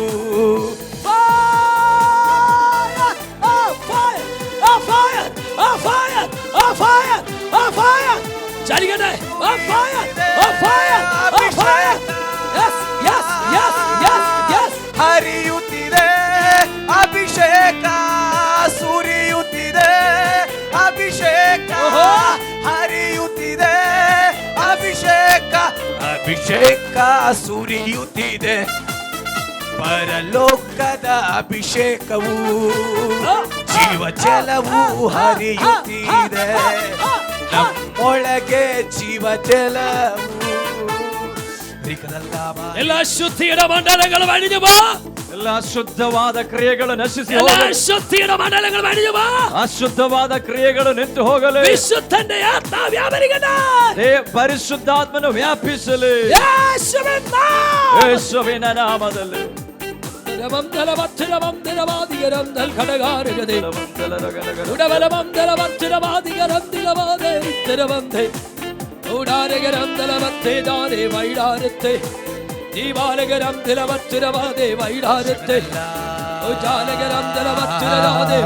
ಪವಿತ್ರಾತ್ಮನು ದೇವಸಭೆಯ ಹಂಬಲದಿ ಕರೆಯುತ್ತಿದೆ, ಪವಿತ್ರಾತ್ಮನು ದೇವಸಭೆಯ ಹಂಬಲದಿ ಕರೆಯುತ್ತಿದೆ, ಬಾಯಾರಿದವನು ಓಡಿ ಬರಲಿ, ಜೀವನದಿಯಲ್ಲಿ ಆನಂದಿಸಲಿ, ಬಾಯಾರಿದವನು ಓಡಿ ಬರಲಿ, ಜೀವನದಿಯಲ್ಲಿ ಆನಂದಿಸಿದೆ, ಅಭಿಷೇಕ ಸುರಿಯುತ್ತಿದೆ, ಪರಲೋಕದ ಅಭಿಷೇಕವು ಜೀವನದಿಯು ಹರಿಯುತ್ತಿದೆ, ನಮ್ಮೊಳಗೆ ಜೀವಜಲವು ಅಭಿಷೇಕ ಸುರಿಯುತ್ತಿದೆ, ಪರಲೋಕದ ಅಭಿಷೇಕವು ಜೀವನದಿಯು ಹರಿಯುತ್ತಿದೆ.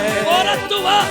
I command your spirit, come out, come out. I release the fire and ಅಭಿಷೇಕ ora barate jive vaide. ಬೆಂಕಿಯು ಪರಲೋಕದ ಬೆಂಕಿಯು ora barari kajalaro adarate riva maneso ora baramata jima maneso ದೇವರಾತ್ಮ ಚಲಿಸುವ ಸ್ಥಳಗಳಲ್ಲಿ ಆತ್ಮನ ಫಲವು ನಿತ್ಯ ಜೀವವು. In the mighty name of Jesus Christ, I release a breakthrough. I release a breakthrough. ಯೇಸುವಿನ ನಾಮದಲ್ಲಿ ಬಿಡುಗಡೆಯನ್ನು I pray that every one of them be receiving the spirit of peace, ಎಲ್ಲರೂ ಸಮಾಧಾನದ ಆತ್ಮವನ್ನು the ಹೊಂದಿಕೊಳ್ಳಲಿ. spirit of tranquility, the spirit of tranquility, Shantana. ಆಮೆನ್. ಶಾಂತತೆಯ ಆತ್ಮವು. Let the spirit of tranquility, that is none other than the spirit of God, be coming upon our family. ಆಮೆನ್. ಶಾಂತತೆಯ ಆತ್ಮವು ಬೇರೆ ಯಾರು ಅಲ್ಲ, ಅದು ಪರಿಶುದ್ಧ ಆತ್ಮನೇ ಆಗಿದೆ. I bless and every member of this congregation. ಎಲ್ಲ ಇಲ್ಲಿ ಆಮೆನ್ ಇರತಕ್ಕಂತ ಪ್ರತಿಯೊಂದು ಕುಟುಂಬಗಳ ಮೇಲೆ, ಜನರ ಮೇಲೆ ಅದು ಇಳಿದು ಬರಲಿ. ഈ ഫ്രണ്ട് മുതൽ ബാക്ക് വരെ നിൽക്കുന്ന എല്ലാവരുടെ മേലും ഒരുപോലെ ദൈവ സാന്നിധ്യം ചലിക്കട്ടെ. ಎದುರುಗಡೆಯಿಂದ ಹಿಂದುಗಡೆ ನಿಂತಿರತಕ್ಕಂತ ಎಲ್ಲರ ಮೇಲೆ ದೇವರ ಸಾನ್ನಿಧ್ಯ ಇಳಿದು ಬರಲಿ. ആത്മാവിന്റെ സ്പർശനത്തിന് നന്ദി പറയുന്നു. ನಿನ್ನ ಸ್ಪರ್ಶನೆಗಾಗಿ ಸ್ತೋತ್ರ. എല്ലാ ബന്ധനങ്ങളും അഴിഞ്ഞു മാറട്ടെ. ಎಲ್ಲ ಬಂಧನಗಳು ಬಿಚ್ಚಲ್ಪಡಲಿ. ജനം സ്വാതന്ത്ര്യമാകട്ടെ. ಜನರಿಗೆ ಸ್ವಾತಂತ್ರ್ಯವಾಗಲಿ. I declare peace. I declare peace. ಸಮಾಧಾನವನ್ನು ನಿರ್ಣಯಿಸುತ್ತಿದ್ದೇನೆ. I declare deliverance in the name of the Father, Son and the Holy Spirit. ತಂದೆ ಮಗ ಪವಿತ್ರಾತ್ಮನ ಹೆಸರಿನಲ್ಲಿ ಬಿಡುಗಡೆ ಎಂಬ ನಿರ್ಣಯವನ್ನು ಹೊರಡಿಸುತ್ತಿದ್ದೇನೆ. Thank you, Master, for hearing and answering our prayers. In Jesus' name I do offer this prayer. Amen. ಯೇಸುವಿನ ನಾಮದಲ್ಲಿ ತಂದೆ.